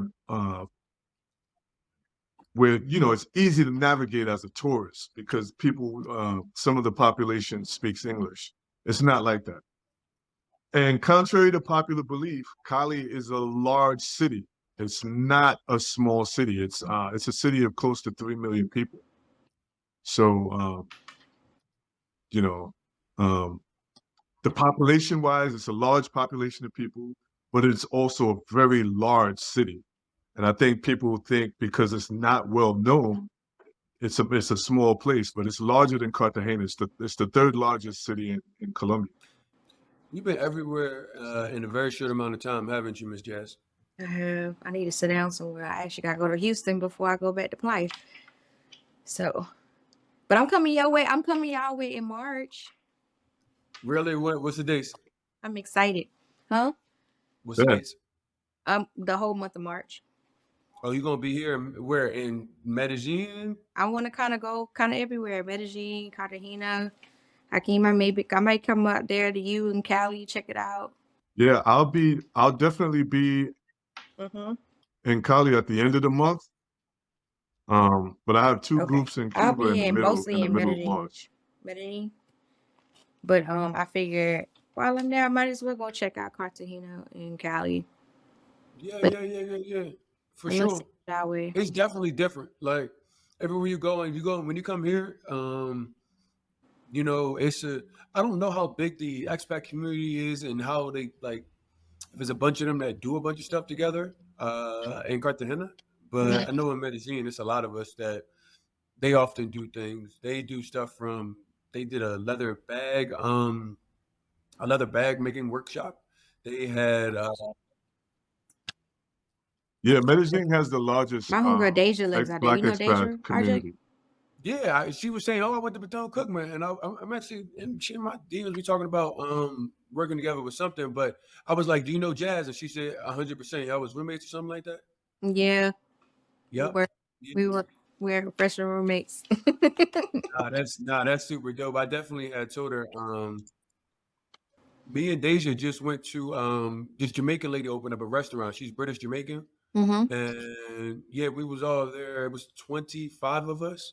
Um, at the Jamaican restaurant, which when you come to Colombia, like It was good. have some Jamaican flavors is something positive, like for certain. I will Yeah, say she told that. me she was like it's a beautiful city, but the food ain't it.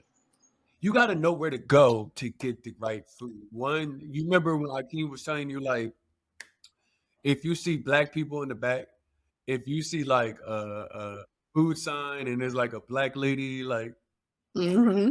check, check it out.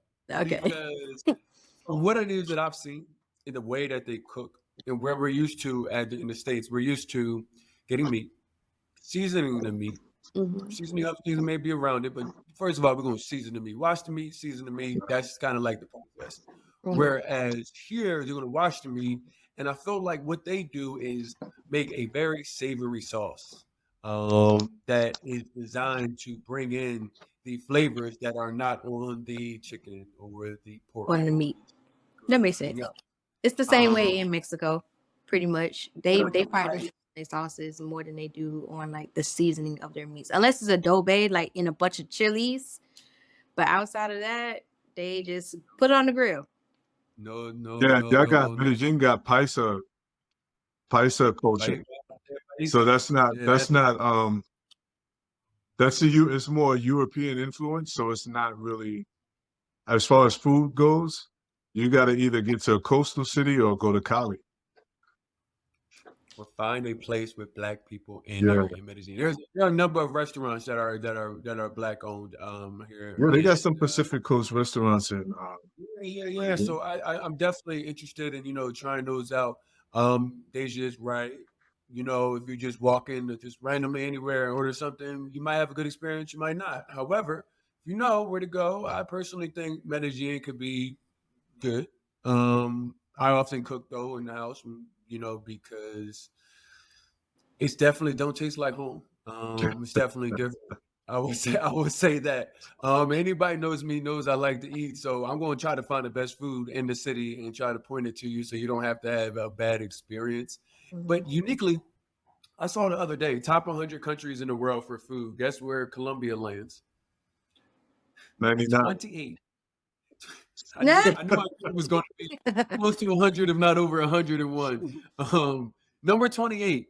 So believe it or not, there are some. Number 28. Yeah, there are some gross Out in of Bogota. all the Caribbean and African countries, and I didn't make the list. I'm just spreading the news, good brother. that sounds that sounds odd. That sounds suspect. Yeah.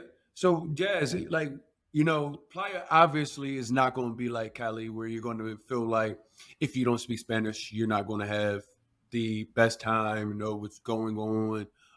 But I feel like living there versus coming to a resort, or even staying on an Airbnb for a couple of days is going to be different than which daily life would be like living in Playa del Mm-hmm. Carmen. I mean, it depends on what type of vibe you're looking for.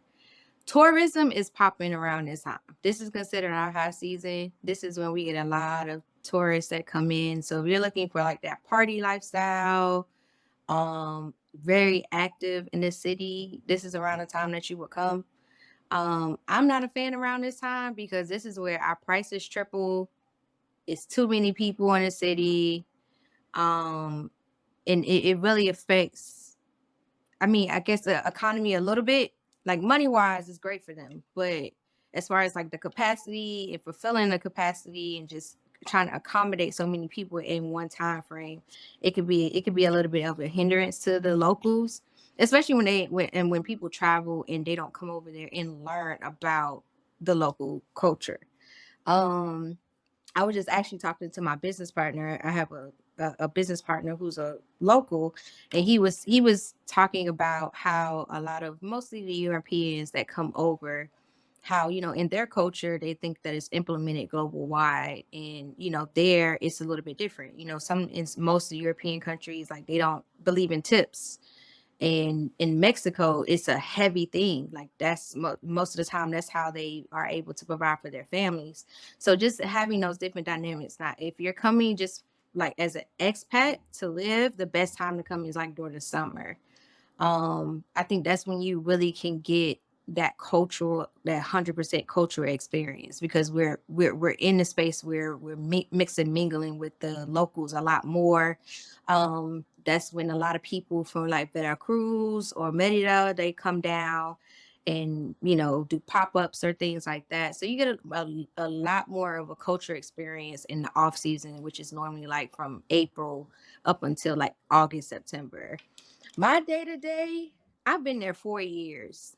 So my day to day has completely switched compared to when I first got there. When I first got there, I was walking around everywhere, trying out every restaurant, practicing Spanish, going to the beach all day, every day. Now it's completely different. Like, my solace is home. Um, so I spend a lot of time in my home. I hang out with local friends or local expats a lot. That'll be more of the type of people that I would hang out with. But the more you stay in the city, the more comfortable and complacent you get with it. I will say that. Like, around this time, I'm not really outside. I'm not a partier. I ain't trying to be outside with the locals. If a friend or something come in town, great, I'll show y'all around and do things. But outside of that, I don't really go out much. As far as like things to do, what expats do, we have a large community,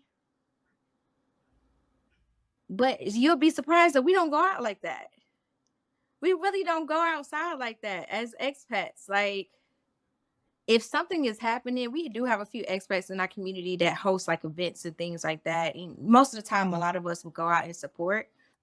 But for the most part, like a average hangout for expats will be we going on somebody's rooftop, bring some food or alcohol, and we kind of just kicking it. We don't really, and we'll even invite locals. Like, they'll invite their neighbors over, or people in the area over, and we just kind of kick it and have like a cultural exchange type thing. Music is a huge thing in the playa. Music, creativity, and art is really huge in playa. So that's where a lot of our conversations or meetup are derived from. Us just having a conversation, exchanging music, talking about art, talking about creativity, even just discussing the relationship between locals and expats, like kind of just seeing where they mind at about us, and our mind about them. But for the most part, playa is very chill, but it is very diverse. If you a partier, there's a scene for you. If you chill, there's a scene for you. You trying to heal, there's a scene for you. If you're in a spiritual space, there's also a scene for you. So that's one thing I can say I like about playa. It's starting to get on the map now. Like, people are starting to hear more about us. So we're getting a lot more travelers and expats and visitors. But for the most part, it's a chill spot. We ain't active like that. That's I was looking at going to Playa, and the reason I didn't go was because I thought it was going to be too much of one extreme or the other. First extreme is let's party all day. I am not going to do that. However, also didn't want to be in a retirement zone where it was like, okay, if I'm not partying all day, all I'm doing is sitting here watching the waves go, and even giving people insight on that little middle ground where it's kind of like the best of both Mm-hmm. worlds. That is definitely helpful for people trying to get figured out because since we started this, I've gotten more questions about certain things, which is, once again, why did you guys go there? And I'm like, realistically, the leap from the United States to a Mexico, to a Belize, to a Colombia, it's a lot easier than a leap to a Ghana or a Zanzibar, or even a lot of people are going to the Mm-hmm. Bali. Yeah. So I just had a homegirl from high school. She just moved to Qatar. Can y'all hear Yeah. that? A little bit. Yeah. But Medellin is definitely, I would say it's kind of like how Jazz described Playa. You can go party every day if you wanted to. I mean, I wouldn't, but you can. You can live a sheltered life. I know people and I've talked to them now. I try to like make them sound like they're crazy when they're like, I've been here for 2 weeks. All I've done is stay in the house and order Rappi. And I'm like, why have you came here to stay in the house and order Rappi? If anybody doesn't know, Rappi is a very, very amazing thing here they have in Yeah. We got Colombia. it It here too. literally will Yeah. deliver. Oh, they Yeah. have it We in got it in Mexico. Mexico, Rappy. Mm-hmm. Rappi Rapid. was, I don't think it was around before the pandemic, and I don't think Colombians can probably remember how they did Rappi because it's everything. I've had a toaster oven delivery, and mind you, everybody's delivering things on like a motorcycle. So you got like a toaster oven. Dude came with like a bed mattress protector. You can call him, and if I was, let's say Akeem's on the other side of the city, and I brought something back from Akeem because I came from the United States. I don't have to go deliver it myself. I can call the guy. He'll go pick it up from my house, go to Akeem's house, and deliver Mm-hmm. it. They do pretty much. They will bring you money. They Yeah, do. yeah. I was And they about to got say. an I've heard that. ATM feature on there. You can. Yeah, That My was genius. favorite are the like the little combos that they put together. The combos and the random gifts. Now the random gifts I like because you'll order something and then all of a sudden you're like, I didn't order this, and it's like a regalo patu. And it's a little gift that they Mm-hmm. gave you of like some ice cream or something random, or like a bottle of liquor, like a little bottle of liquor, or some Mm-hmm. random. Um, that is always the funniest thing with the gifts. Mm-hmm. Like I have no idea who's back there searching, putting the little It's gifts going in up. like a little Rappy Santa Claus. But Rappy is definitely something that if you guys don't know, I'm glad that it's in Mexico so we can all share the bonding experience of having Rappy. If you go to Playa del Carmen, download Rappy. It's really cheap and they will deliver pretty much everything. But get outside your house. yeah, Explore it, right? And that is what I was trying to say. This, unique community down here, expats. If you guys watched the first episode, we talked about how to find one of these Mm-hmm. communities. Tap in with Facebook. Facebook usually leads you to the WhatsApp groups, yeah, but I would say start with Facebook. There's spam on WhatsApp, so people don't try to like share it everywhere as far as the Mm-hmm. community link. But they will give it to you if they, you see that you're a real person and you're coming to the location. Met some awesome people there. Events get coordinated both for melanated and black people like us, as well as if you have different hobbies. Down here in Medellin, they have the Medellin Community WhatsApp, which is basketball, golf. If you're into spiritual wellness, if you're into food, if you happen to live in Laureles or Poblado, literally is a chat for Mm-hmm. everything. And there you'll find kind of what a weekday looks like. Mondays and Tuesdays, not as much going on, but there's still always a little buzz in the city. yeah, Day to day, Wednesday, Thursday, Friday, there's something going on. There's a cultural language exchange, maybe a game night. Sometimes people here do karaoke. What I was telling Jazz, we recently went to a local Jamaican restaurant that just opened. A British Jamaican woman opened a restaurant here, yeah. I heard and about that. How is it? It's good. bro, listen, I had two plates. I didn't know which one I wanted, so I was just like, "Let's do that." And I had a side of plantain and some rum punch, and it was. I felt like all I was missing was just the tropical breeze when I sipped the rum punch. It was definitely amazing, especially to have it here in Colombia. it was really good, and it's really close to my house, which is probably a bad thing. I'm gonna be there very often, especially as she continues to expand her menu. I think right now she has brown stew chicken, she has oxtails, rice and peas, and she has a vegan lentil Oh, dish. Um, I didn't have the lentil dish, but I did have the brown stew chicken and oxtail, and it was amazing. Shout out to the nation down here. She got beef Uh, patties. they are supposed to be coming not only beef patties but chicken patties and Bentley. curry oh, chicken she gonna patties. be booming. So She gonna be booming. man, Yeah. I'm gonna talk about her Put till I get. it on my list. I'm like, she done brought the flavors. Yeah. But realistically, here, I think my biggest thing is not necessarily what it is to Mhm. do. I am coming up on a year being out of the United States, and I am still working like an American. One thing you learn and you see here is, Colombia has 18 national holidays. So that is a day off every month and some. Then they also, depending on what kind of work you do, what kind of contract you're in, you might get another 8 to 15 paid days off. So if you got the max of 15 days plus your 18 federal holidays, you technically are working less than 11 months a year. Warrior. That's No. Colombia. Whereas America, we aren't even set up like that. We don't even. It almost sounds crazy. And I think one of the biggest things, outside of just the initial adjustment, is still really trying to just get adjusted to not having to feel like, okay, Rod, you're out of the rat race, but somehow you still feel like you still need to be a part of it because you kind of still have that in the back of your head, like if something was to go down, if some, I don't want to be in a position. In the United States, you're one paycheck away from homelessness, a lot of different things that you probably don't really experience in Colombia, but the consistent programming year over year over year, with even Akeem talking about, Raj, I had to like take a step back, and a lot of us aren't really like programmed to even see that. We just go and go and go and go and go. So it's like no matter where you land, you've got to find the cadence, find the rhythm of where you are and what works for you. But also you have to really look at what it is now. You're living a different life, so live the different Mhm. life. You can say it, but you have to actually go about living it. And I'm still working on it. It's not a quick flip of a switch. It's not. Yeah, for us, it's And especially challenging. Yeah. it's you've been programmed over all of these years to literally work until you're 65, have 10 to 11 years to live before your knees and everything starts failing, and then that's life. Right. Whereas when you unplug from what this matrix is and get out of this rat race, you realize there's no way that I'm waiting till 65 to see the world or Right. do things.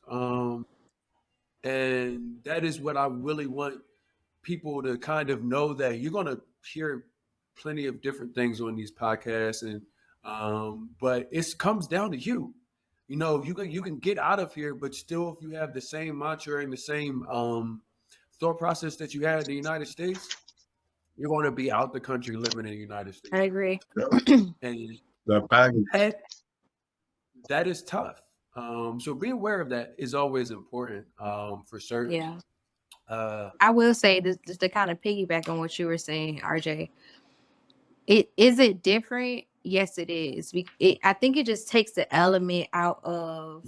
I think it just take that you have to work until you retire element out of it to really enjoy life. Now, don't get me wrong, y'all. Like RJ said, you still got to work. And it's even harder because you have to discipline yourself because you're in paradise and you have so much freedom to do what you want to do. So it does require somebody with a strong mindset, discipline in in their actions and in their work. Because even I right now I have a few businesses in Mexico, but I also still work as a contractor in the States. And just having, even after 4 years, I still have to be mindful of a work-life balance. Because I'll go one day, be like, I'm just gonna chill a day, and then one day turns into the whole week, and I ain't get nothing done because I want to be at the beach or on the rooftop, or go to the restaurant and hang out with my friends. So, is it a different lifestyle? It is. It shows you what freedom looks like. as far as like really exploring, really seeing what the world has to offer you culturally. But there is an element of discipline that has to be implemented. Whether you're working remotely or you're establishing your own when you get here. You don't have to work like a dog, but you still got to work. Just know that you Yeah, still got to work. it's a lot. It's Brandon. And don't leave the U.S. looking for a job, Yeah, because that's not what you come want. prepared. You don't want a job in Colombia. Come You prepared. don't want a job in Mexico. Have a job. If you don't have a stable income, don't come. Don't do it. Don't come. Your savings ain't enough, baby. Stay where you are. The savings ain't enough. Stay where you are. No, Because, that's real. yeah, I see that a you lot. can't. You won't survive on pesos. And all You will not survive on pesos. our country is cheap. We have like stratas. Mm-hmm. I don't know if they have stratas in I'm sure they do in Playa del Carmen or in Mexico. But here in I was explaining to somebody yesterday how the cities are set up, how the cities are sectioned off into like strata 1 through 6 or something like that. Mm-hmm. So, and it's based on your income. So here in the US, you can't working at McDonald's, it's not a living wage. Mm-hmm. There's no place for you to live. There's no place that works with your income. Mm-hmm. Whereas here in Colombia, if you work at a fast food restaurant, or if your income is at a certain level, then they have a strata to match your income level. So if you're at like a strata 1 or strata 2, the income, the rent is at a certain level where it's affordable to you. You may not even have to pay utilities. You probably won't, depending on your income. So there's not that struggle. I mean, yeah, everybody's still hustling, but there's not that struggle because there's something for each income level. Right.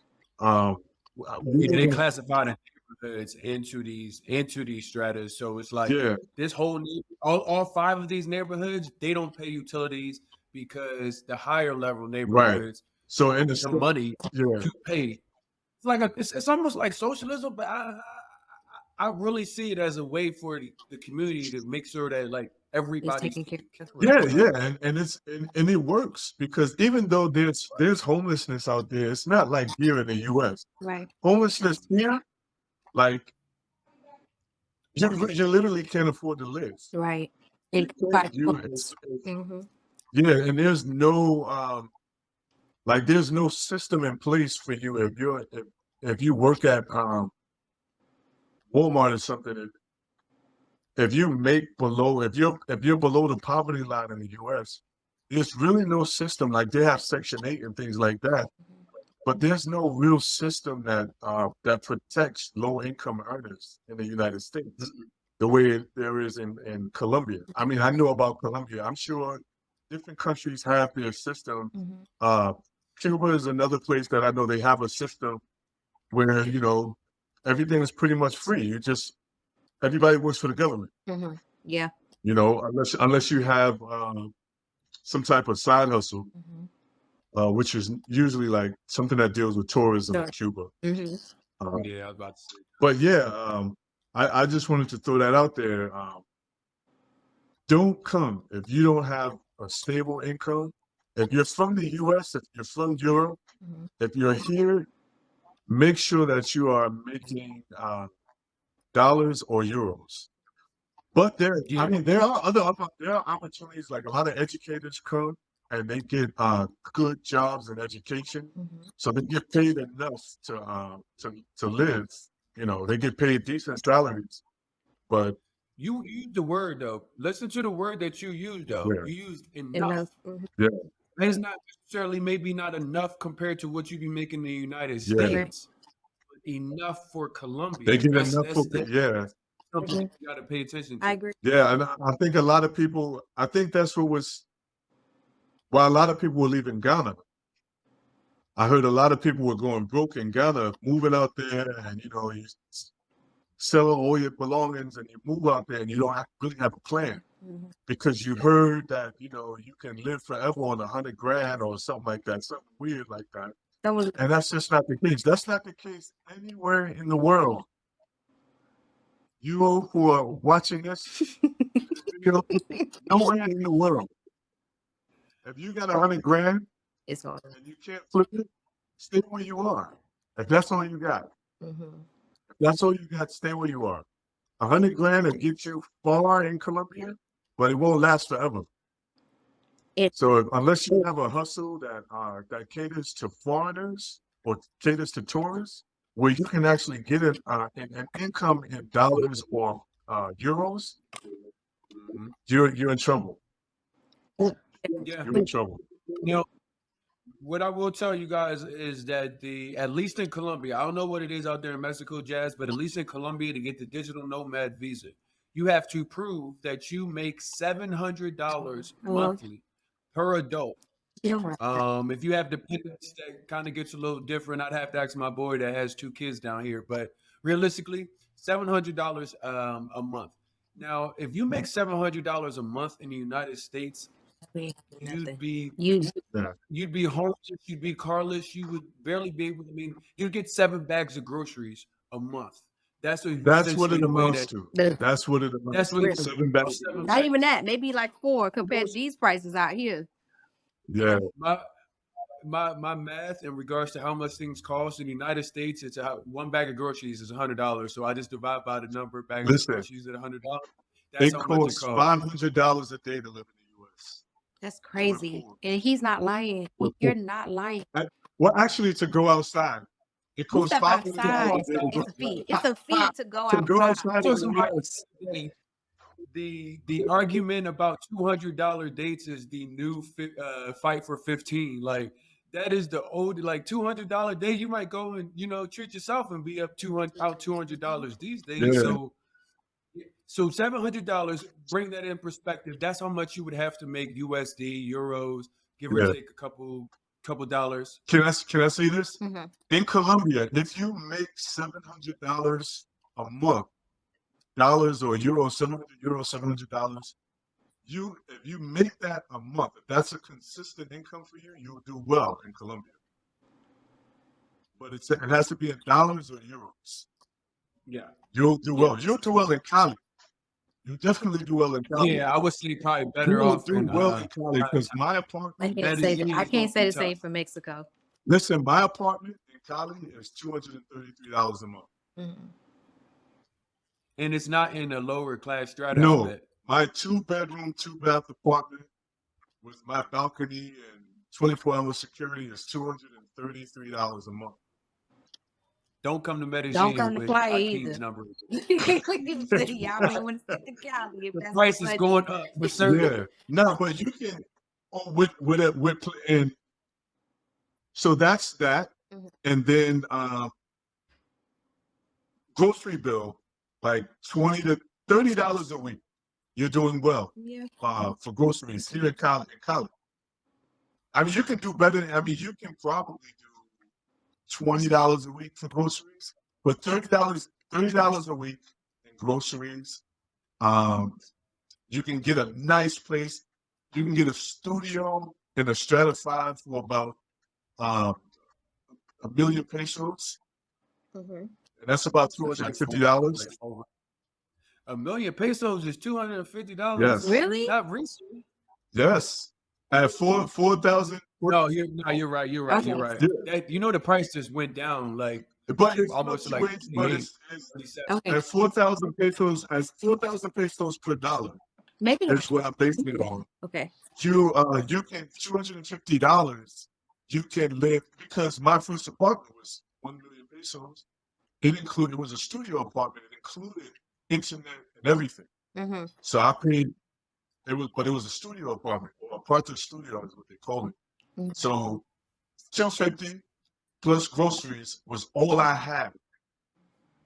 I spend that going outside, just walking across my threshold, walking up my door. That's all you gotta That's do. already going up. That's all you gotta do. That's all you gotta do. It's just That walk is it. outside. I That's just walk out the $100. house if I wake up in the U.S., that's already gone. No, that's true. At least on a weekend, E- like Every time I listen, I come spent here, I'm like, $40. how do y'all do it? I ask my family, how do y'all survive out here?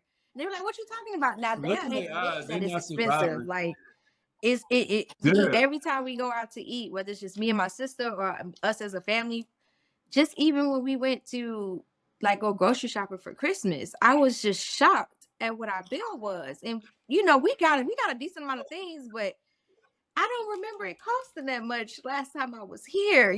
So the fluctuation is definitely like, and I'm in I ain't Miami, got no y'all. McDonald's So moment in the United I States. can That's for only sure. imagine. ooh, I'm Miami. in Miami, so I can Ooh, only imagine Miami what is it's Oh, like Miami is that's even where I worse. left. Miami is $1,000 a day to go Oh, outside. it's ridiculous. You don't even want to go Ooh, outside. South Florida is It bad. is South Florida is its own state, and then you got the rest of Florida. South Florida happens It in a bubble.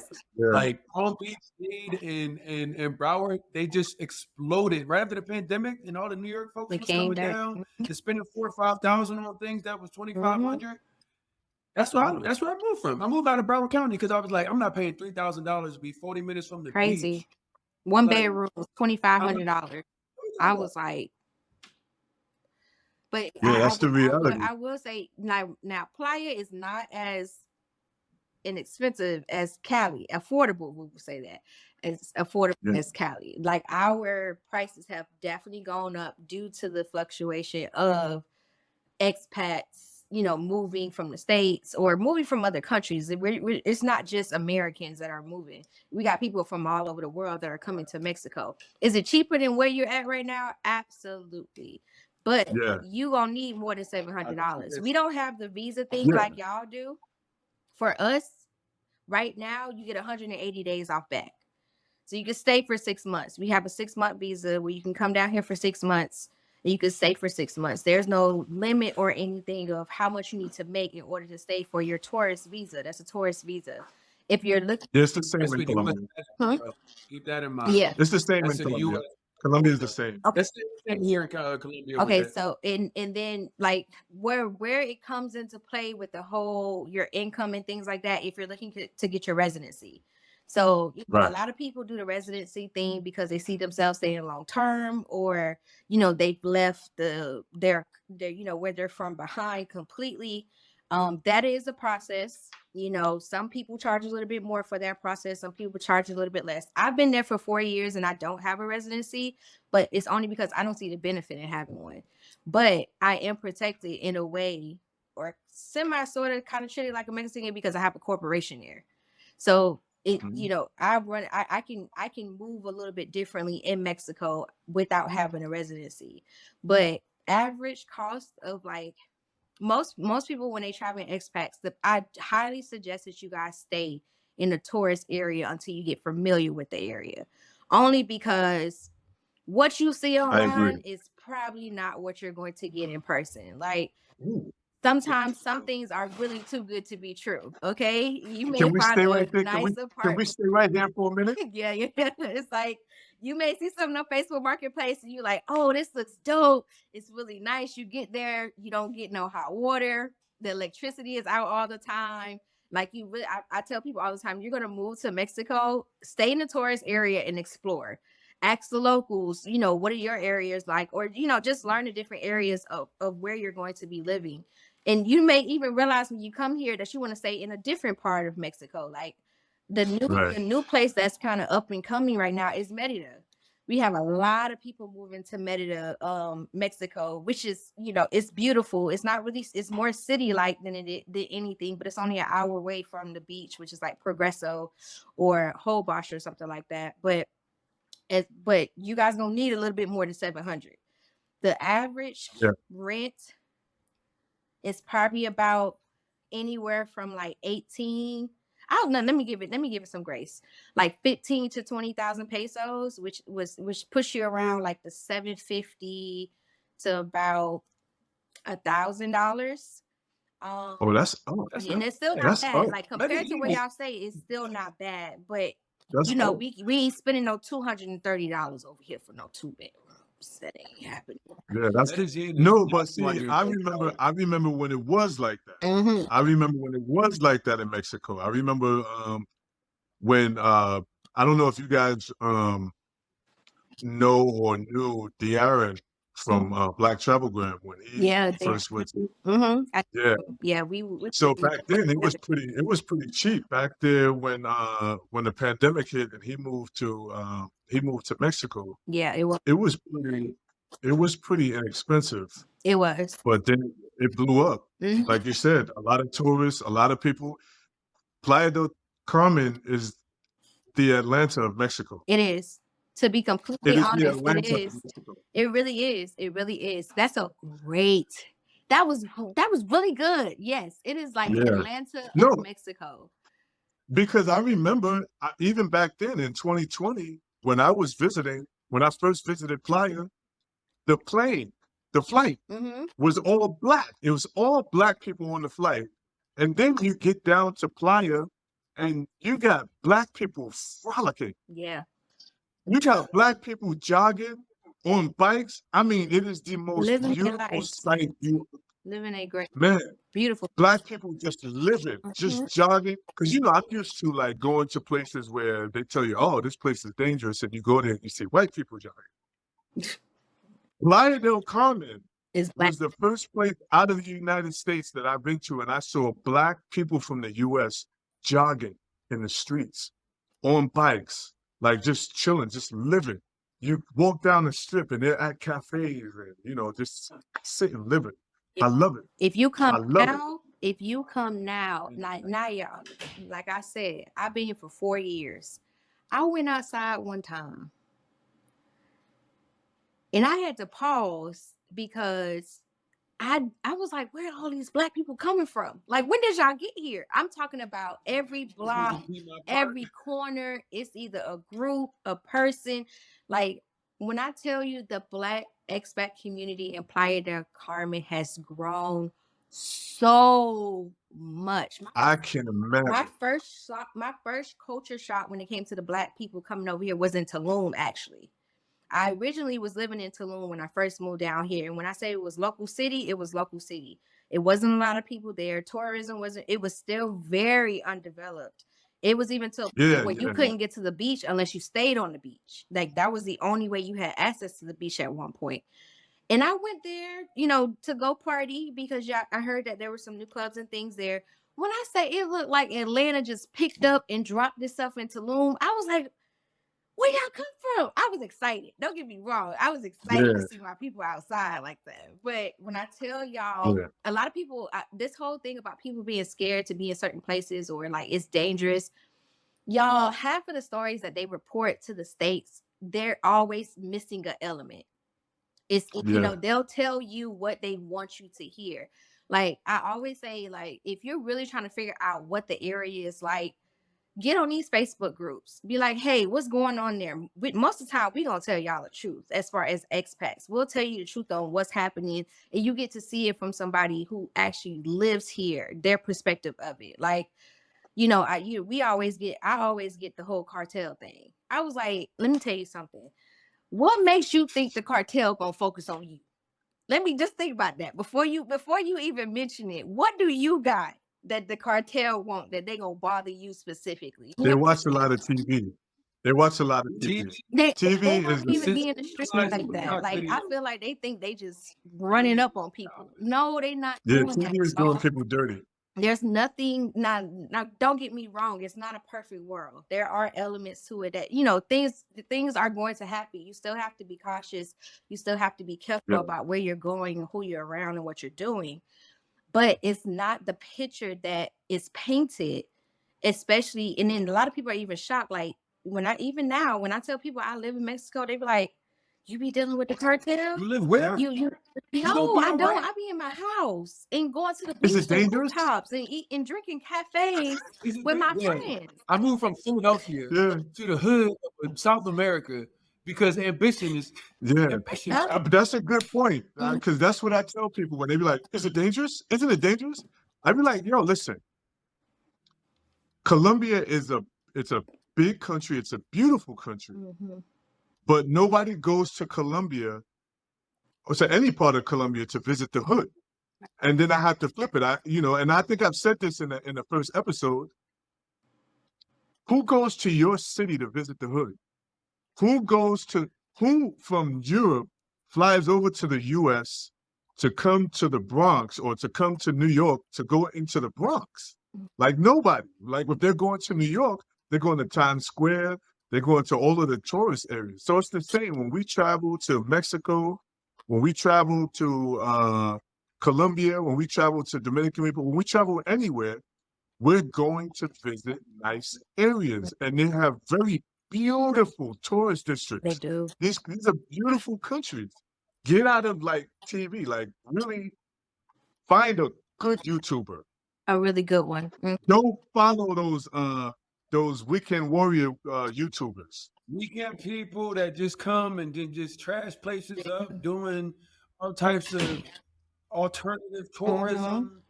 Yeah, Those people aren't the good people to go and no, find out what's going on there, how life is like, what you should actually be aware of. If you put yourself in a tornado and you get blown away, of course you put yourself in a Right. tornado. yeah, But if you say, well, tornado alley, you don't have any problems. There's not even tornadoes outside yeah, like that. But a lot of people allow TikTok and the sensationalism of the viral videos Mhm. and oh, there's these men or these women that are here and they're just waiting for you and they're just waiting to meet you. And it's like, think smart, think realistically. yeah, And On a hood tour, nobody, international hood nobody. tour, maybe it sounds good in your head, but realistically, it's not. We talked about money. We talked about money here, right? In Colombia, average monthly salaries, give or take $350 a month. Same here. So if you have a $5,000 Rolex, you represent more than 1 year. yep, 2 and 2 makes 4 all over the world. Mm-hmm. Make it make I agree. sense. So when you're coming and enjoying these places, wearing your capitalism is a thing of America. Going like this yeah, in the club, throwing money, popping bottles. It's a thing that once again everybody's programmed. You see this in the club, you see these in music videos, you've seen it. It's second nature. Whereas here, wearing your money is not a sign of Don't anything come to besides Colombia doing that dumb shit. Please I, don't come over here. 'Cause you I have know to y'all be beat doing it anyway. you have to beat me or your if grandma you gave have you to that chain. censor me in this video. I need to stress this to you traveler. Do not follow those YouTubers who are only in a place for a weekend and only showing you things about women and things like that, how to have a good time. Follow the expats. Like we said before in the first video, join Black expat communities and get a real feel for what the vibe of the city that you're visiting. Don't follow these YouTubers are getting people killed, literally, Literally. because guys are Literally. going down into Medellin and all of these other places. They're being flashy. Stay off Tinder. Stay off Tinder. That's one thing. Number two, you don't go to the hood in your own city. Do not come to my city and looking for the hood. You live in Atlanta and you live in some nice subdivision and I don't know. Let's say Outside you're of the living city, off Redding. You go to the bluff looking to meet some people. yeah, you live out in out past Lithonia. You live out in past Stone Mountain up in Snellville. Don't come to Medellin looking for the hood because you don't do that in your own city. There's nothing there for you. And that's getting people killed. It's getting people killed. Mhm. Stay off Tinder. All of the women on Tinder are prostitutes. Stay off Tinder. That's It the might not even be service a woman. announcement for the day. Might not even be a woman. Be careful. I done heard some stuff about Colombia, and what? Maybe one day we'll have a conversation about that topic of dating and people, and interacting with people in the city. What's the proper way to go about it? I've heard the goods and bad about just But men in Colombia. easily go to the expat communities because the expats are connected. The people who actually live in Colombia, in those places that you're going to visit, those people are connected to the community. Mm-hmm. Don't follow Yeah. YouTubers because YouTubers are usually in that place for like a week the most. Or they're paid. They don't know anybody. They haven't connected with anybody. They're doing this for likes and views. Mm-hmm. They get you to come down there.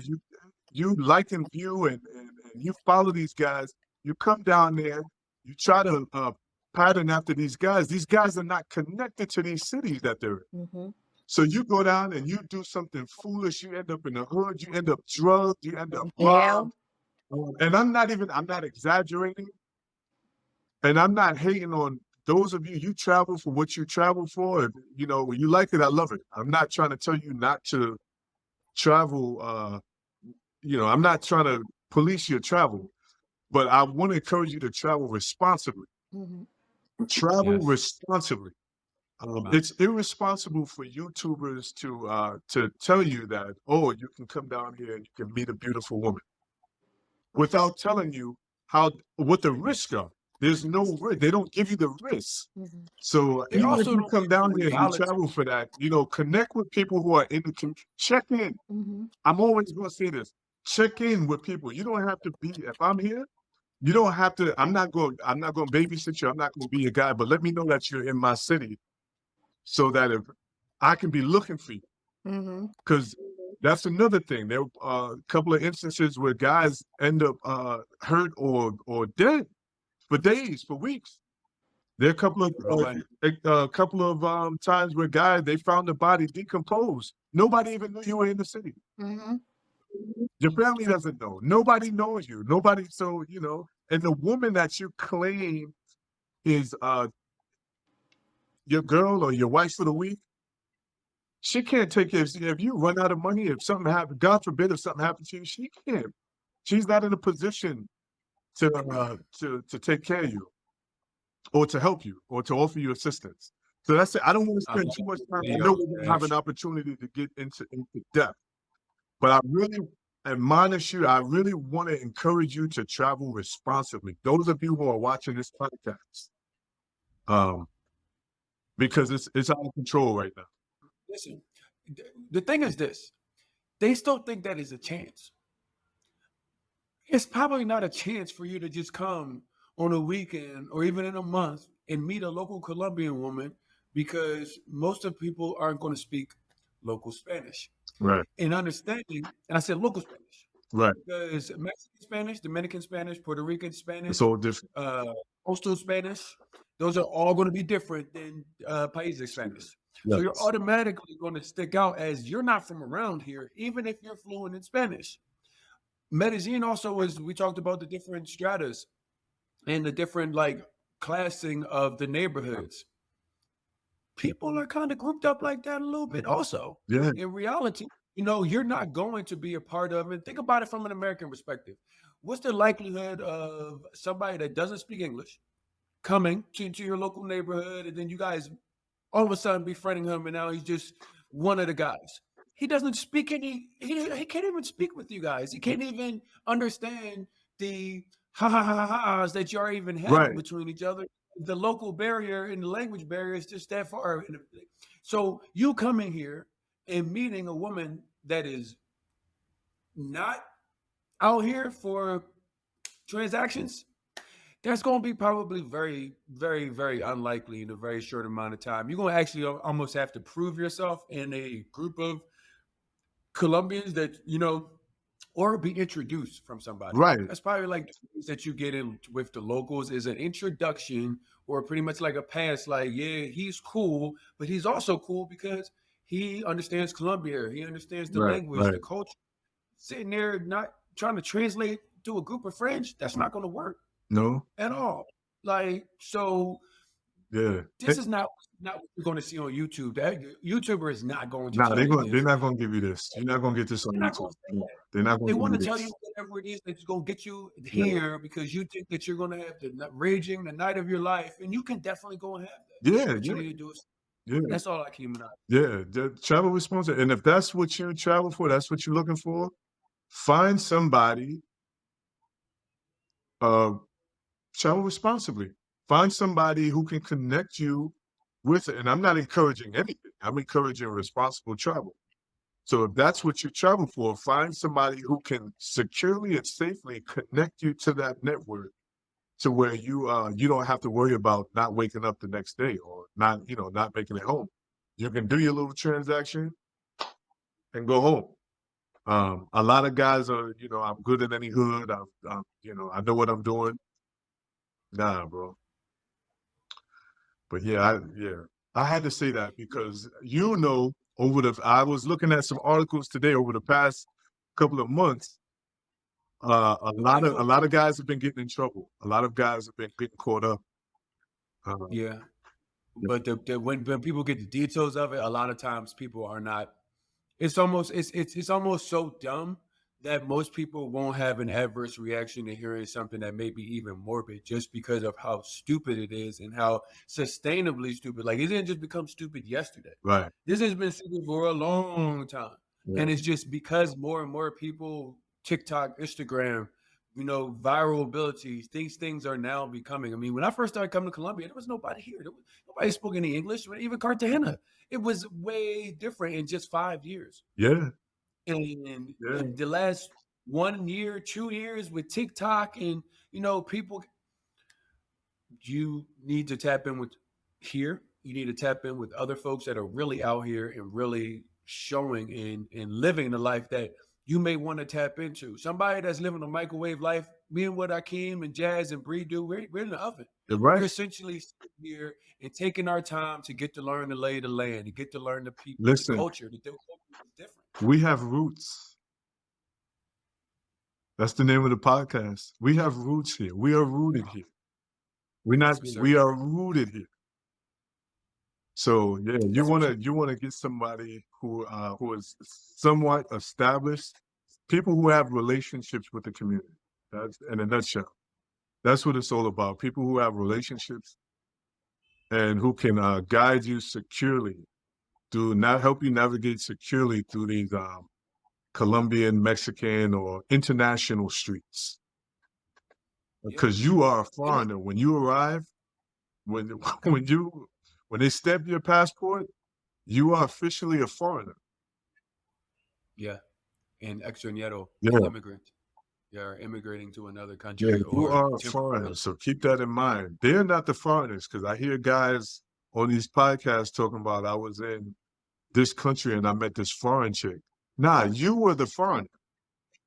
You're the one that's supposed to be exotic. I was in Brazil and all these foreigners. No, you are the foreigner, son. You are the foreigner. You know what's crazy? And I've been realizing this more and more because I go out sometimes and I'll be speaking English to somebody and people will be like staring at you like, well, I forgot sometimes that, yo, you the foreigner and this is not America. This is not any other country. Most country like that we're used to, America, you take even Europe, places like that, they're a melting pot of people. Yeah. You are just Colombia. Like most people here are Colombian. Like the majority of people are Colombian. You are 100, not a 13% African Americans with tens of millions. No. You stick out a lot. Yes. Here. So the smartness of some of the things that Akeem and I are telling you about, tapping in with the local community. I don't think I've met one expat and been in an expat community, especially of Black people that look like us, that have been closed off.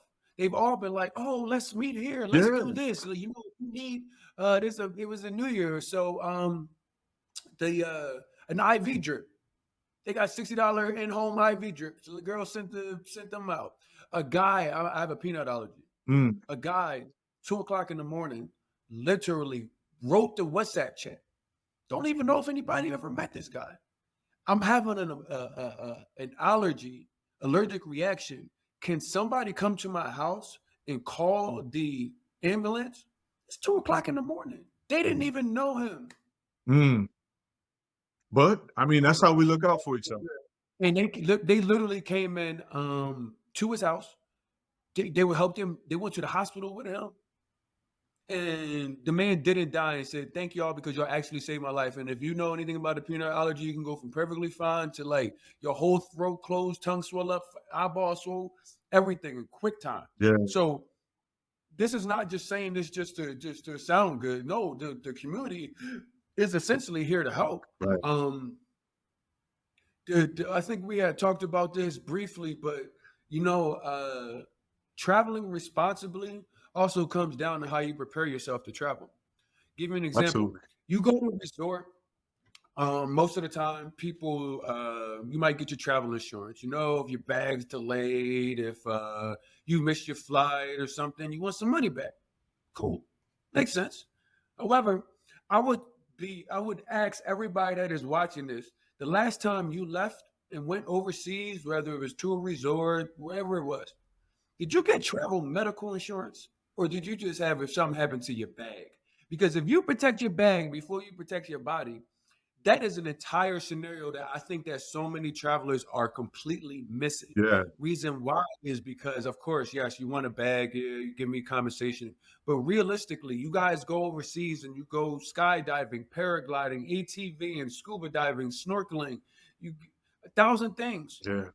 Or just in general, you can go over there and you're breathing, and then you got an appendix burst. Yep. Couple things that you need to make sure of. One, travel insurance. Travel insurance is going to be able to get you into a local hospital and probably a higher quality hospital should you need to go.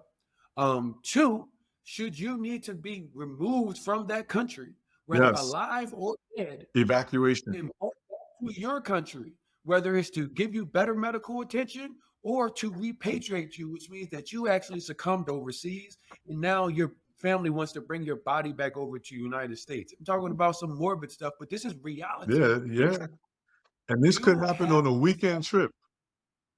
It just happened. It just happened to some brothers from the AUC. Rest in peace to both of those brothers. One had travel insurance, one did not. The one that did have travel insurance, there was um they said it was a fire pit explosion. Yeah. Yeah. I heard about that. That bro, a couple of weeks after homecoming, so they just came from Atlanta, seeing all they folks came down here. Fire pit explosion. One guy, he didn't make it. They was going to send him back to the United States, but he didn't make it. He had that medical insurance. The other guy, they did not have medical insurance. There was a GoFundMe going around. They had to raise over $20,000 for them to release his body back to the United States. Yeah. The man did not make it in enough time to be released back to the United States. Travel insurance for the month is $60. Yep. $60 is going to cost you tens of thousands of dollars to be repatriated or brought back home. It was a freak accident. Nobody expects something to Yeah. happen. Traveling responsibly is important. And guys, understand this is something outside of what your job provides you. Normally, what your job provides you is just to cover you in the Right. States. In the States. Just because you have, insurance or you're covered by your job, you either need to make sure that it's in your benefits that you're covered worldwide, especially for people who travel. Normally, when you travel, it does include Right. it. But if you're just a tourist and you're going out for vacation, birthday, bachelor party, whatever it is, please make sure you get travel insurance because just something very simple. And I know that some people, we tend to live life a little bit more when we're on vacation and be a little bit more risky in our Yeah. actions. And you never know.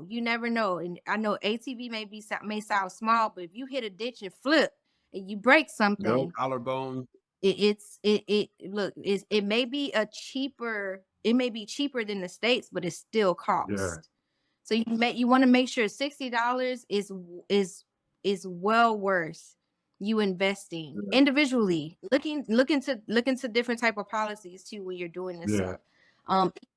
It's just for safety precautions, and I think that's what it is. I think a lot of people just don't know that that's a thing. They Yeah. think that they're covered because I got I have insurance through medical my insurance job. at the It's crib. right. Nah, Or I No, you bought got Signet don't work. Signet don't work out here.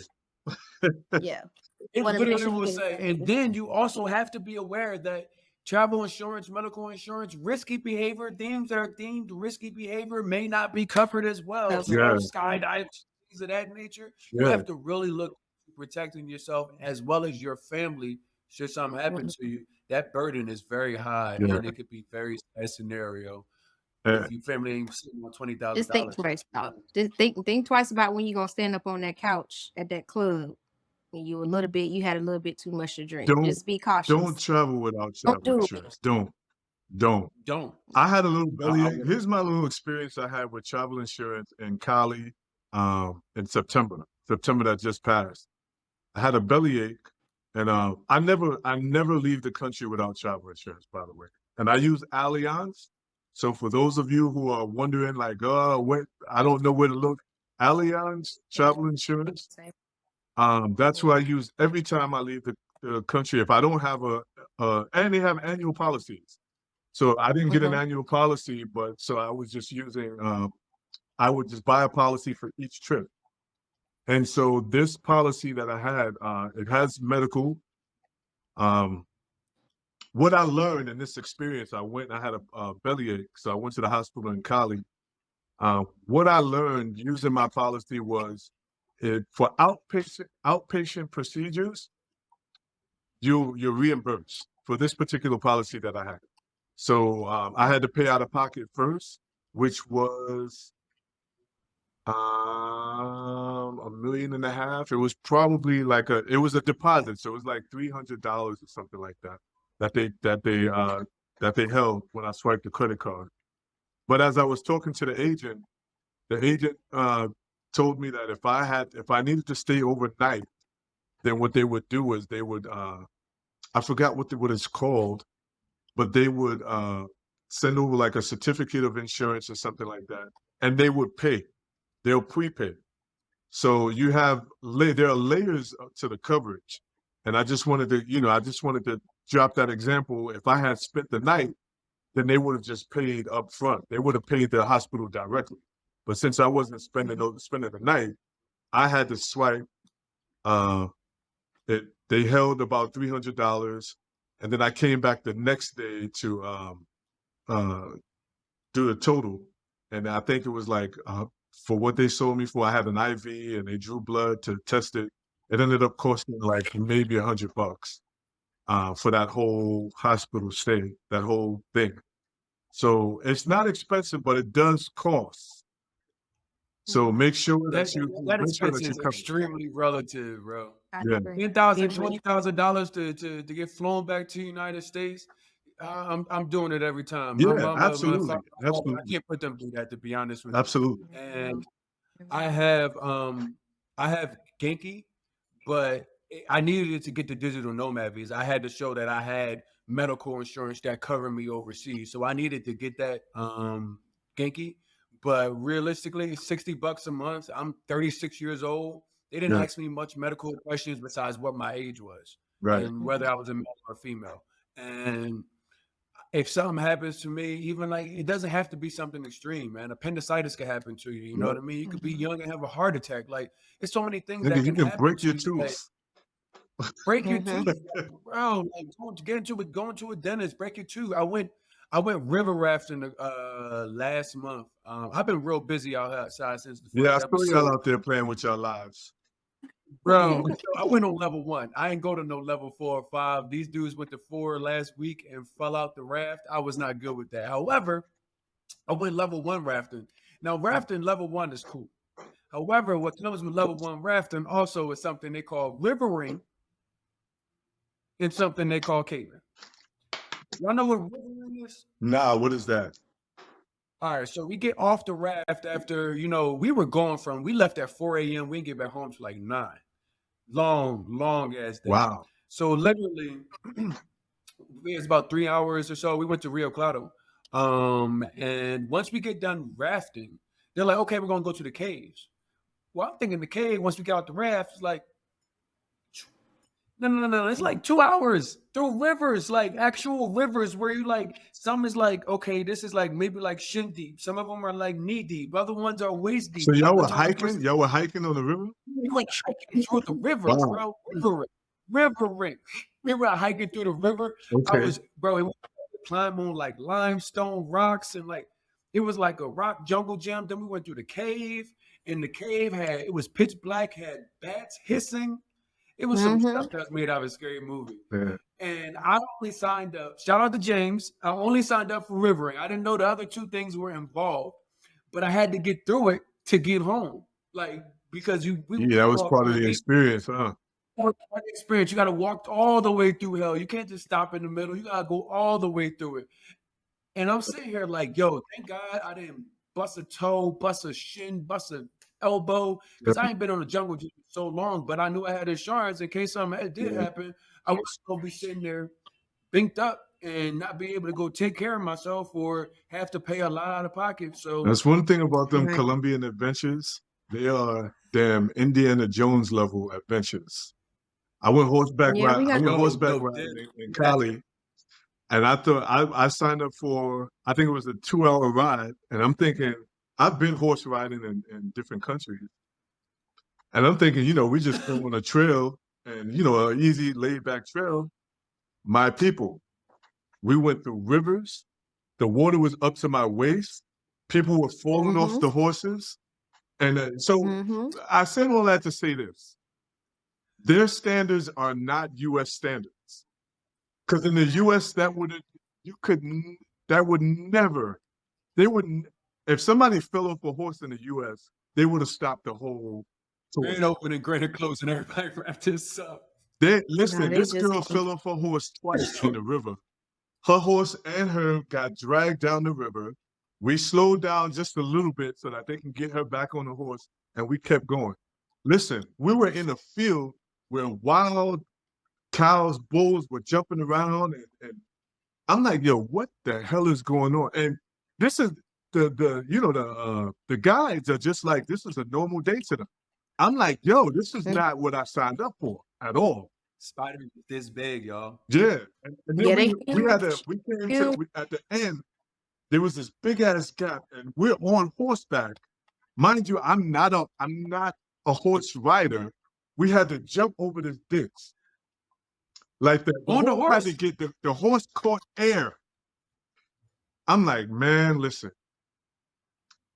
nah, That's a real never, train never horse. again.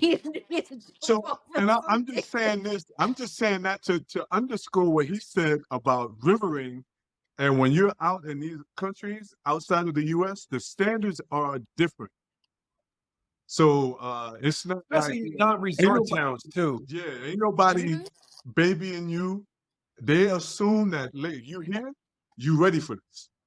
You ready? When you sign that dotted line, they are not responsible. And I know a lot of people just be signing stuff. Y'all just take a moment out to just browse through what you signing. Yeah. Don't sign Don't be scared to ask for the English version. Yeah, don't be scared because they will hear you Spanish and be like, you gotta sign this. Yeah. But you don't, they trust me, they got an English version somewhere around here or a translator who can Know go what over you it. saying. They know what you Yeah. signing. Because Man. I definitely did not Yeah. take Dad's advice because I'm certain that rivering, rafting, and all the Indiana Jones shit was on the paper. Where we going? What we doing? It always be it's always gonna be that. Yeah. Like, hold on, wait, I already signed up for this. Yes, Yeah. you did. Yes, I was in there going to my scriptures for Yeah. Philippians 4:13. I should do all things because I was in this, man. It was pitch black and the sound of bats hissing and wetness dropping on you, and you don't know what the wetness is. And you like, is this it? Is this how it is? Well, Is this how it is? that might cross your mind. You right. Listen, every time I do something overseas and I realize it's a level that I wasn't anticipating, the first thing is this how it is? Is this? Well, That's the first I was on ATVs in the Sahara Desert over Thanksgiving, and we're riding on one of those sand dunes on the top on the ridge. And I'm following the guy. Everybody's good. I'm the last person. Why did the sand give out under my ATV? So you started leading to us. man. So what I did, I just turned into it because if I had fell down sideways, I would have rolled. So I just turned into it and went down the dune, and then came up and caught them on the end. Listen, ain't nobody turned around and explained nothing to me. Ain't nobody coming up the dune like they thought you was ain't nobody saying, listen, it ain't the U.S. It's not like when you do these excursions in the U.S. and they do these safety briefings. Nah, they're not going to spend a whole lot of time talking about safety. You get in and go. They're going to tell you. They approach it when it happens. It's that. And my flashlight went out, and I had to get the dude, amigo. I'm in the cave like, amigo. It's dark. So then he walking. I'm the last one out the cave with him, but he walking in front of me. And mind you, like I'm talking about, like it's so dark you can't see this. Yeah. So Mhm. if he turn his light off or his light go out of scope, I'm walking That's it. with Man. just face. And he's Mhm. sitting there trying to be funny, turn the light off. I'm sitting there like I'm gonna have a heart attack. They're gonna find my little body in the cave next to some bed. Is this how it ends? If this how That's a thought that goes through your mind. It How it- does. The moment Yeah. that you slip, the moment that you get off course, the moment that it comes a part of Yeah. every excursion that you wasn't expecting to happen, and Yeah. it happened. Nah. you will Trust me. always Y'all be careful out have of caves, because I've done the same. I haven't done rafting, but I did a cenote tour, which is like just a natural. It's like a natural cave. And when I tell you, I thought this was just gonna be a little cute little swim. We take pictures. No, y'all, we had to swim under Nah. in hold your order to breath. go to the next You section. better than me. And I'm talking about climbing. Now, this is all a wet area. You better than Everything's me. wet. I would have been But like, y'all, leave me I here. wasn't prepared. You know Leave why? me Because I here. didn't read. Leave me here. I'm going out the way I came. no, you hear that? You be like, hold on, don't leave me. Hold up, y'all. Nah. Even that same darkness, I understand where you coming from. We was in there for 2 seconds. We was like, all right, we got it. We like, moving along. Let's keep it moving. You will No, but definitely real. get into some interesting, like you'll get off the beaten path when you live out there. Like, like not the normal, just the normal stuff. You start to get into other things when you start to live in country that you're not Mhm. going to go and just hop on Viter and just do, or you might do a day trip, Yeah. Read I, everything. amen. read Amen. and have insurance. Amen. Those are two main things, y'all. Insurance and read. Read. Lay, You're welcome. air. Breathe. Yes, Lay air. layer, yes. And you know what else is important? Because it is going to change no matter each place you go. You'll be surprised. Know what the number is for 911. Oh, that's Yep. good. Mhm. That's good. What the number is for I'm about 911? to Because it's tell not it to you. I'm about to 911. send you an offering. You preach it. You preach it, bro. It's not No, 911. I Both of guarantee y'all you. preaching. Both of y'all preaching. High level stuff. Hola, buenos dias. Different places are different words for things. In Dominican Republic, I think they said straw was sorbete, whereas in Colombia it's petilla, completely different. So the word for my body, my head, my neck, my back, mi Yeah. espalda, mi Mi columna, all espalda, these things, mi cuello. you might need just get an understanding of just high level, because unless this is what I always tell people, download Google Keyboard. Mm-hmm. Google Keyboard Download has built-in Google Translate. Now you don't want to be walking around all day sitting there like, but Mm-hmm. from a ease of use perspective, Google Translate is built into Google Keyboard. It's free, it's customizable, but Yeah. it will definitely help you, especially during like WhatsApp translations and things of that nature. Mm-hmm. But You yeah, guys can download your keyboard. So if you don't have service, you'll have access to those keyboards. If you just go on Google, look on how to download a language or in Google Translate, you want to do that, and you want to download the map of where you're going to be. Don't just download your area, download the map, whole joint. the whole If you thing. don't have service and you need to find out where you are, you're going to want that information on at hand. These are just, I would say, these are just basic travel. You don't even have to be going to live anywhere or anything else. Just basic travel. These things will help you. Spanish may be a little bit familiar to you, but you'd be surprised. You would be surprised if you try to say a word and you're like, the accents and emphasis in Spanish is so important, because if you put it in the wrong place, people will act like they don't know what you're talking about. Yeah. You're saying the wrong things. They're like, You're and not they won't saying what even you think. words Hey, you're spelled not just saying how what you you say think it. you're saying. But the emphasis here, yeah, like I heard Salomon, if you don't put the emphasis on the race part, it means something like some like sort of sexual experience, and I'm talking about just eating some fish. Yeah. Those things are important. Brush up on it a little Like bit. the, It's not always mandatory, but the helps you have a little bit better time. These are all just tips and things that just help you have a better time when traveling, as well as taking a look at it. In Airbnb, I think we mentioned this earlier, but I personally think Airbnb, unless you have a trusted person that knows, I personally think Airbnb gives you the easiest way to say, okay, well, where am I going to live? What's the transparency? Because once you get here and you say the different neighborhood, you can kind of move around, and Yeah. Airbnb kind of gives you reviews and different things where it's a lot of scams. Facebook Marketplace, even some of these Facebook groups. So Airbnb could give you, I think, a good starting ground when looking to, okay, let me go here look for a long term. But Absolutely. get into the Facebook groups and to the WhatsApp groups, and they can say, oh yeah, I met the, they had a expat night, and we went to a bar, and I met this guy. He's been down there for 3 months, and he's like, yeah, I got my realtor, the person I rent my house from. They got like 5 units in my property. That happens all of the time, but the likelihood of you finding that from a trustworthy source ahead of time, it's a little bit more of a sift through. Where Airbnb might be a good starting point, might be a little bit more expensive, but I feel like you would have a little bit less security risk if you say so. If you did it that way. No, I agree with you, RJ.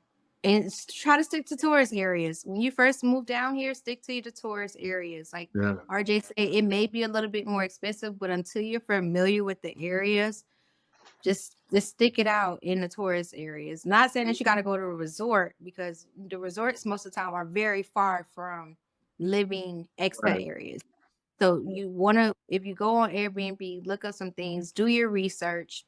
And like Akeem was saying earlier, don't follow these influencers or YouTubers who are there just for a couple of weeks. Look up Black expat. I know TikTok is a very heavy thing right now, a very good search engine for a lot of people who travel right now. If you're looking for somewhere or something, explore Black expats in Yeah. Mexico, Black expat in Colombia. Like, Right. try to stick with the expat Yeah. in your search, because you would get a more genuine or more That's it. realistic That's it. More genuine. idea of Yeah. what it's like to Yeah. actually be in the country. And I've even seen people who, when they're moving, they do tours of places that they're looking to get apartments at. So you Right. can even look at that type of thing. But yeah, if you're thinking about coming here and staying here, or just staying here temporary to see if this is something you want to do long term, I suggest just using expat in your search. Yeah, Absolutely. I agree 100%. And even if you do find something interesting that you heard from an influencer or some YouTuber or something like that, verify it. Verify it before you arrive. Mm-hmm. great man Verify once it. told me, inspect what you expect. Yes. Inspect what you expect.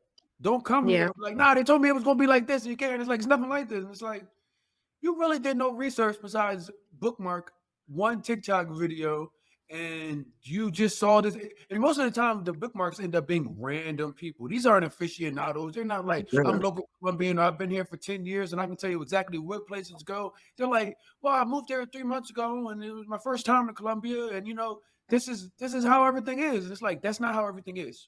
Even Nah. the 9 months that I've consecutively lived here, I've learned more in 9 months, and I came here, started 5 years ago, and I was here at least once a month in Colombia for 5 years. So how is it that in 9 months I'm able to actually be here and see completely different than what it has? Never mind that the Yeah. stuff is shit. Mm-hmm. Yeah. But one of the things, like we said earlier, is there's a difference between when as an expat, when we arrive, and we start to like take root. There's a difference between being a tourist in a place and being a resident, being an expat, or being a long-term visitor. Mm-hmm. Because as a tourist, you're not worried about you're not focused on like grocery shopping. Grocery shopping may not be laundry, grocery shopping, things like that. Day-to-day stuff may not be a part of your itinerary. Nope. But for us, we live here. So we're out shopping. We have lives. Some of us have families, some of us have we work or we have work relationships in these countries or in these cities. So that's the information that you need if you're gonna, if you're planning on being an expat, or if you're hoping to one day, if you have a country that you've targeted as a possible place to live, definitely look into connecting with expats. And also, I would say give it a test run. Spend 30 days or more in a place before you commit to it. Because it's one thing to visit a place for a week, but you get a very completely different idea staying in a place for a month, for 30 days or more. It's a totally different reality.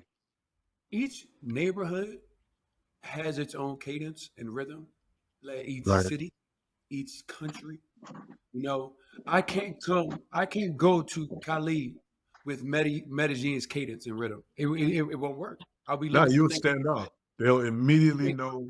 with the same situation. And Yeah. I go to Cartagena and I tell people ask me, what's better, Cartagena or Medellin? I'm like, that's like apples and cheese. Like they're two different things. Like Yeah. you can't Yeah, put you them can't in compare them. the spot. You can't put them into the same thing. You're gonna do Yeah. stuff totally different. The people are totally different. The weather is totally different. Yeah. Everything is You're totally in different. each place for a completely different reason. Completely different reason. Completely. So learning the cadence. Like I said, if you are somebody like me, jump out there. Get on these Facebook groups. Get in the social media groups. Figure out what it is. You don't just have to be there. You might not have it. It's the beginning of the new year. It's January 2nd. We are 2 days into 2024. And ladies and gentlemen, we have made it. We However, made it. it's going to be a lot of people that are looking to put these resolutions, man. I'm tired of this and I'm tired of that. This is going to be my year. Things are going to be different. If, traveling more, if living out the country are things that you are very interested in, take what it is that four of us are saying, and essentially apply it to your life. Jump into these groups. Get your Yeah. feedback. If you have an opportunity, some of these some expats, I'm from Philadelphia. I got my storage unit in South Florida. So if you happen to catch me in South Florida or you happen to catch me in Philadelphia, I have no problem meeting up with people because when you get here, I'm gonna be waiting for you.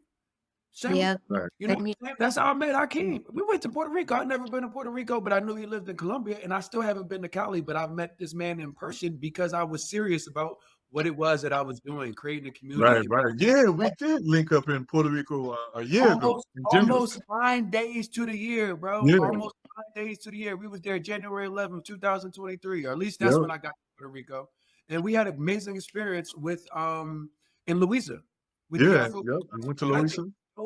I met up with him. We sat there and enjoyed ourselves, had a great time. And then we ended up meeting later, like either it was that night or the next day. We were out in Yeah, downtown. and La Placita.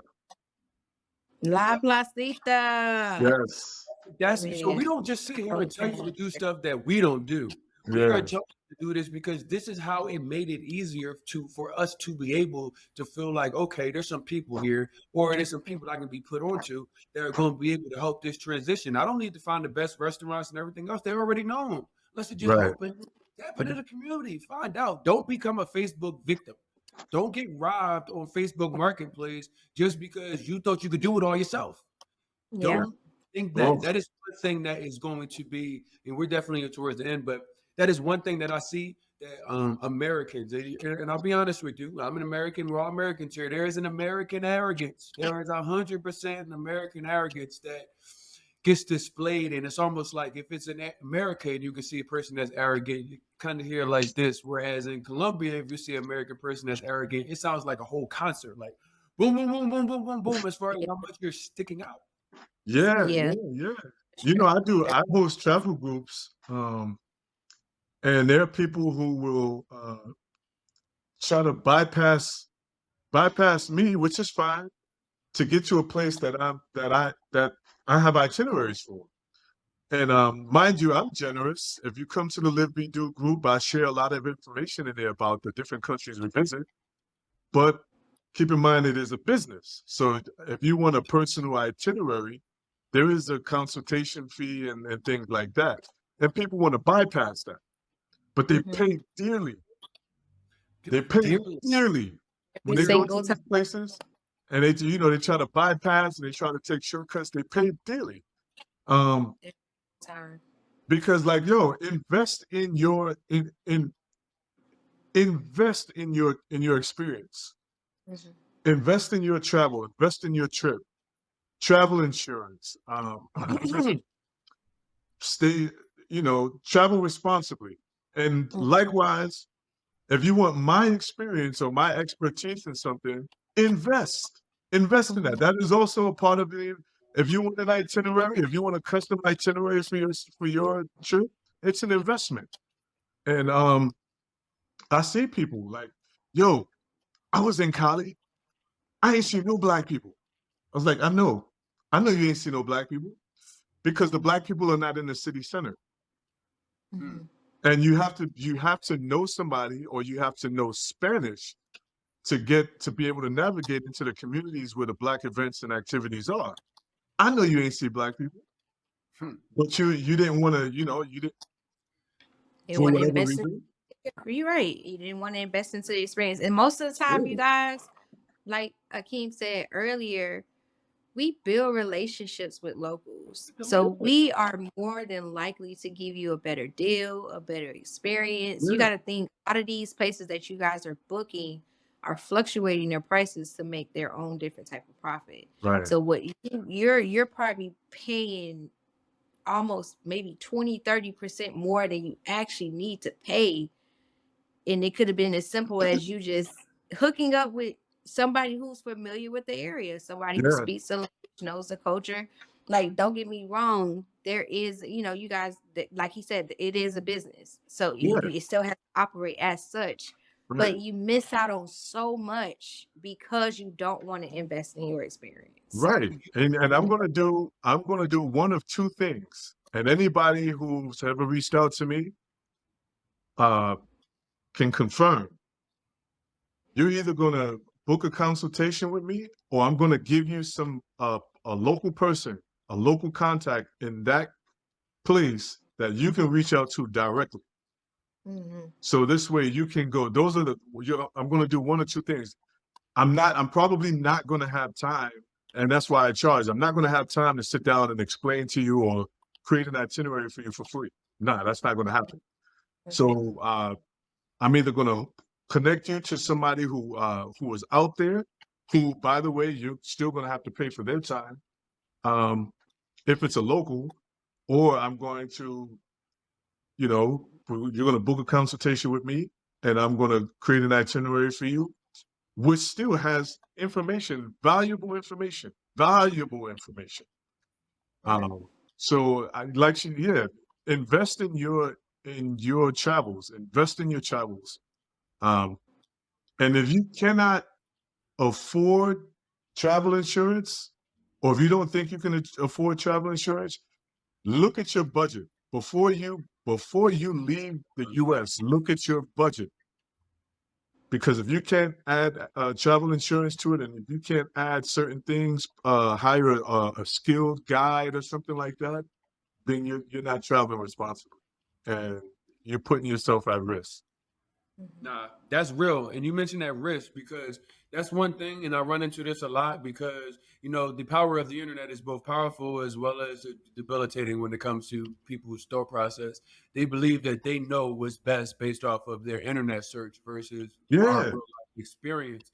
And what I find out is that, yes, some situations we may be cheaper. We might not try to, we're not looking to give you the gringo price and then make all this money off of one person, but they see you looking at possibly as a walking bank. The yeah, second is we may also not be cheaper.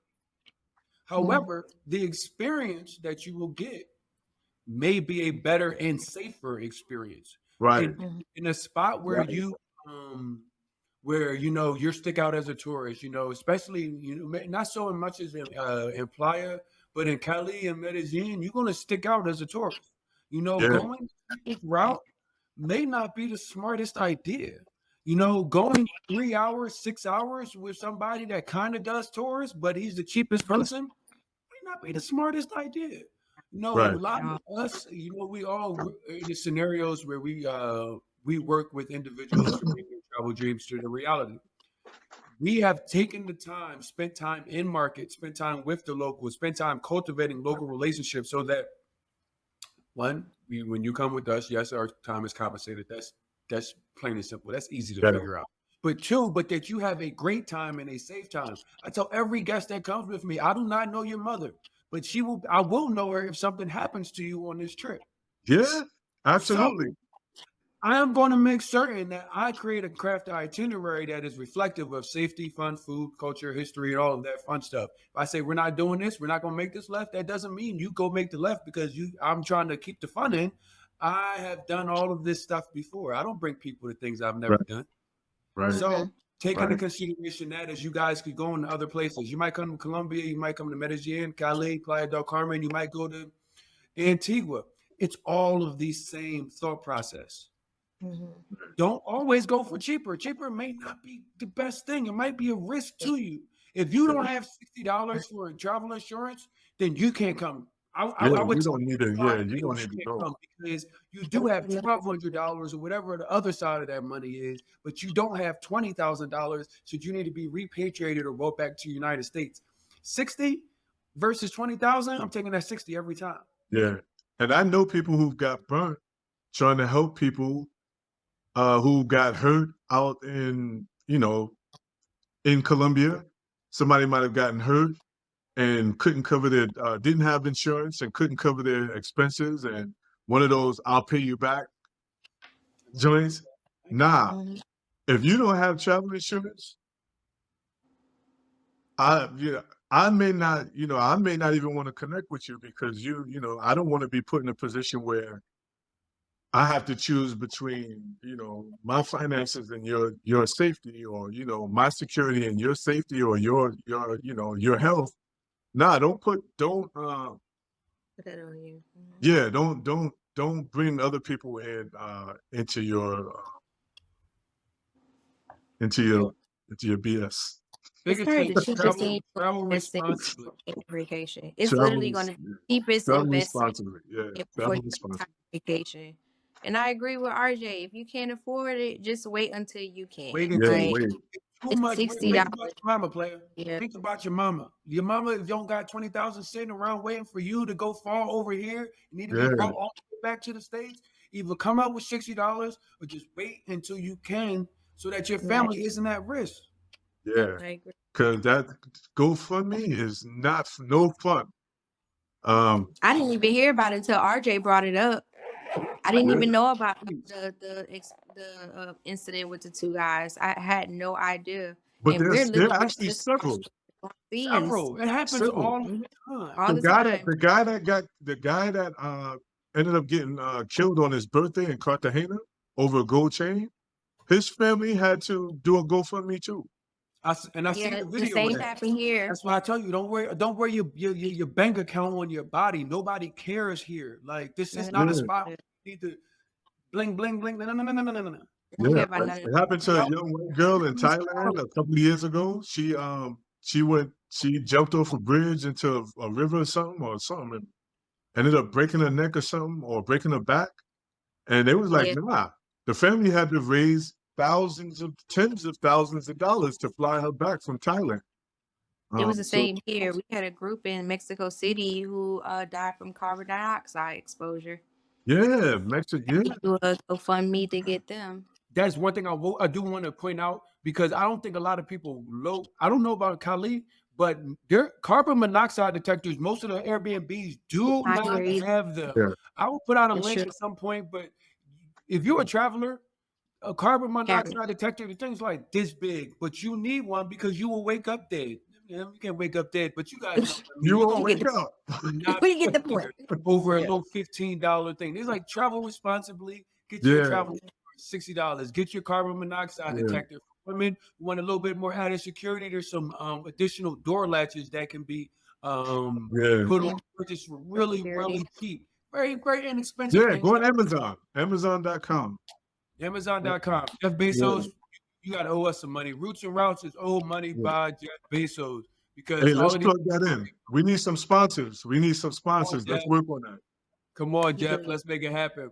Yeah. Ladies and gentlemen, I do appreciate y'all as always. We're gonna get this mix mastered and cut so that people can Yes. hear it. Jazz, I'm gonna leave you with something, and I'm gonna do something on my side. When you get back to Cali, I'm gonna need you to do the same thing. I need you to try to start showing me what your life like in Medellin. No, not Medellin, Playa del Carmen. Like, You know, okay, Yeah. I can do that. that will be I incorporated. can do that. Yeah. Able to show people what Like they we gonna do a takeover, like a Roots and Routes takeover. We Where we need take over the to. live or Come something. on. Like literally, matter of fact, you'll be here in March. Mm-hmm. Let's try to figure out, Akeem, you coming back. If we can get you to Medellin, at least the three of us. I know it may be hard with Bree, but if we can get at least the three of us here, we could do a live podcast from a spot I got that's down here. That would be kind of dope. Bet. Out the Bet. Oh, Black I'm Expat. for it. Yeah, So bet. Sign me up. Sign yeah, me up. we'll talk about that. But you know, I'm glad we got Steve, episode 2 done. We're not gonna take as long to get episode 3 out. I Yeah. promise y'all. It's Travel good to be responsibility. back, baby. We are back. 2024. You will see a lot more of us, all four of us. Shout out to Bree. Thank you once again, and I'll talk to y'all soon. Bye. Bye.